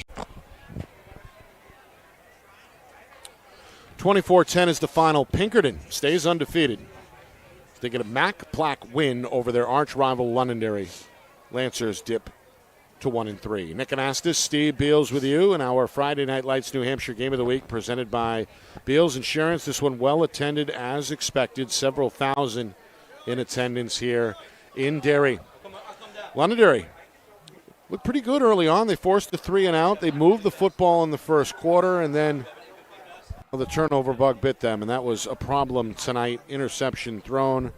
Pinkerton gets it back, and then they capitalize with a 37-yard field goal from John Pappas. 3-0 Astros, our score after one. First minute, second quarter, Londonderry ties the game as Owen Monahan, the sophomore kicker, connects from 33 yards out. We stay at 3-3 most of the second quarter until the final minute. Jordan Ball on a 1-yard touchdown. 7 seconds left. Pinkerton takes a 10-3 halftime lead. Third quarter, Londonderry comes out roaring. They march down the field over 60 yards in over 6 minutes, but come away empty as the Astros get a big interception in the end zone. Noah Real with the takeaway. And then less than 3 minutes later, the offense turns the turnover into points. Joe Osanya, the senior running back, an 11-yard touchdown run. Osanya tonight 38 yards on only 5 carries.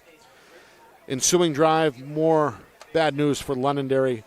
Fumble by the quarterback, scooped up and taken to the house. 37 yards for A.J. Scholes.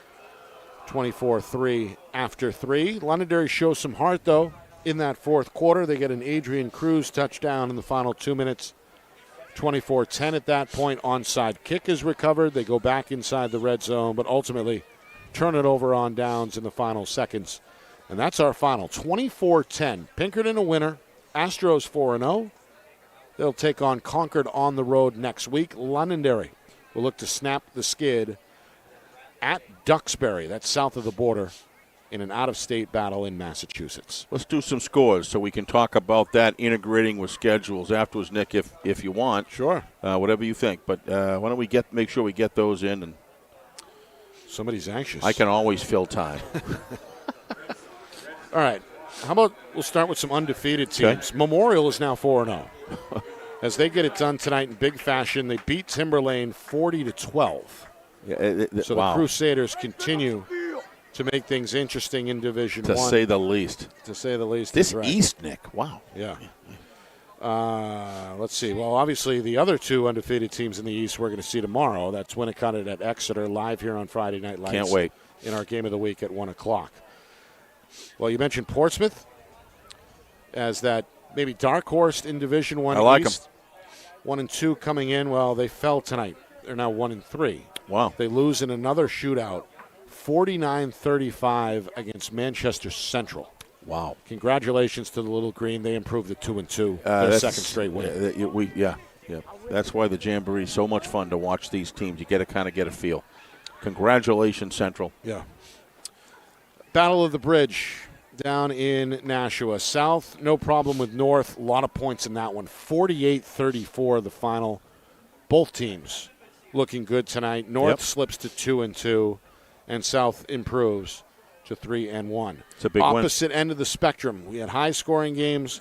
How about defensive grudge matches? Dover beats Spalding 8-0. The final there. Yep. Congratulations to Coach Kumba. Green Wave get their first win. Both teams are now 1 and 3. Yep. And, well, at last look, Bedford was rolling over Goffstown. That was 21-3 early on in the third quarter. That's the latest update we have there. In Division 2, big win for St. Thomas, 42-7 over Bow. An impressive statement by the Saints there. Is Bow 1 and 3 or 2 and 2? Don't have that in front of me. Yeah. Sauhegan. We'll find out. Beats Manchester West 33-0 tonight. Blue Knights a little short-handed, but shut out as they catch their first loss. The defending champion Sabres are 4-0. And one final score for you. Winnisquam with a big win. They blank Franklin tonight 35-0. Steve, your final thoughts? Final thoughts are, Pinkerton made their own mistakes, but they're just so strong, Nick. They do so many things well and so overpowering. The offensive line and running stable is just as good as anywhere in the in Division 1 as I'm concerned, and I still contend that Londonderry is on the rise. I say almost with a great deal of positivity, and that Londonderry Lancers have a very good quarterback, but he's in the making.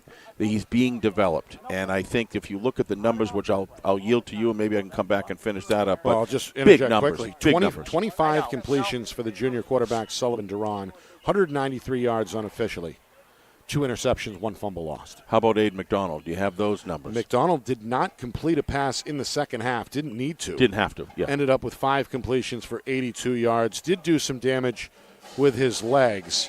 Tonight, 3 carries, 20 yards. But managed the game flawlessly, in my opinion, and that big play in the end of the first half was huge. What Aiden McDonald did not do was put his team in a situation where he turned the ball over or put them in harm's way. Duran did that twice, and a few other bad decisions, but let's not. This is not a night that anybody shouldn't be looking at Duran as saying this kid's a developing quarterback with a high ceiling, and Coach Lozon, you can see, very much in control of that. What I also liked about Duran, Nick, is emotionally he kept himself under excellent control. Right. There's a mature individual who's going to learn from his mistakes on film and get better. So Londonderry is not where Pinkerton is. Pinkerton is rolling right now, and the scary part is they can get even better.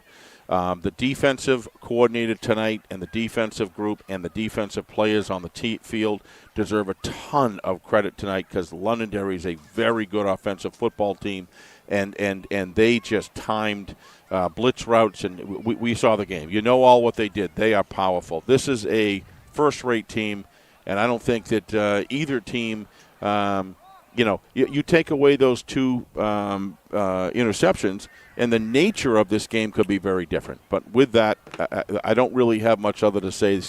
Both these teams are showed tonight who they are.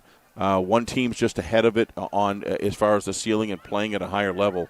One thing Pinkerton's got to be careful of is penalties. At some point, that's going to come back to haunt them down the road. But my guess is they'll work on that and clean it up. 10 penalties tonight, 110 penalty yards against the Astros, only 3 for 15. And Osanya is a bull in a china closet. Wow. All right. Reminder, tomorrow we're right back at it. We've got a doubleheader planned for Week 4 Saturday. We begin things with a rivalry that's nearly 100 years old. Yes. As we travel to the Seacoast for Winnicott at Exeter. That's a a 1 history. o'clock kick. Wow. We'll be on the air at about 12:45, and then we move the show to the Gate City of Nashua as Salem visits BG for our nightcap. That's a 6 o'clock start with our pregame beginning at 5:45. There'll be some hitting in that one. Want to thank Coach O'Reilly and his staff here at Pinkerton. Always easy for us to come through, and we appreciate that, especially on a busy day for Coach and his staff like today. We appreciate Coach O'Reilly. Want to thank our sponsors as well. Beals Insurance, MG Sports Fundraising, TKQB Academy, Jewett Construction, and Accurate Tree Service for the ongoing support. Our crew here at Friday Night Lights, New Hampshire. John Barron here bright and early this afternoon, spearheading the setup, doing a great job down in the field tonight with the Gorilla Cam as well. Mm-hmm. Our dual videographers upstairs, Kat Doyle tonight. Down in the other end zone, Matt Beals. Bang-up job as usual. Of course, the whole thing orchestrated flawlessly by the man behind the curtain, the wizard of replay, our director, Ben Beals, back in the Beals Insurance Studios. For my partner, the big man in the big chair, executive producer Steve Beals, who's cooking with gas tonight. We're looking forward to doing it again tomorrow. My name is Nick Anastas saying so long. Final score, final time, Pinkerton 24, Londonderry 10. This has been a presentation of our Friday Night Lights New Hampshire Game of the Week, presented by Beals Insurance.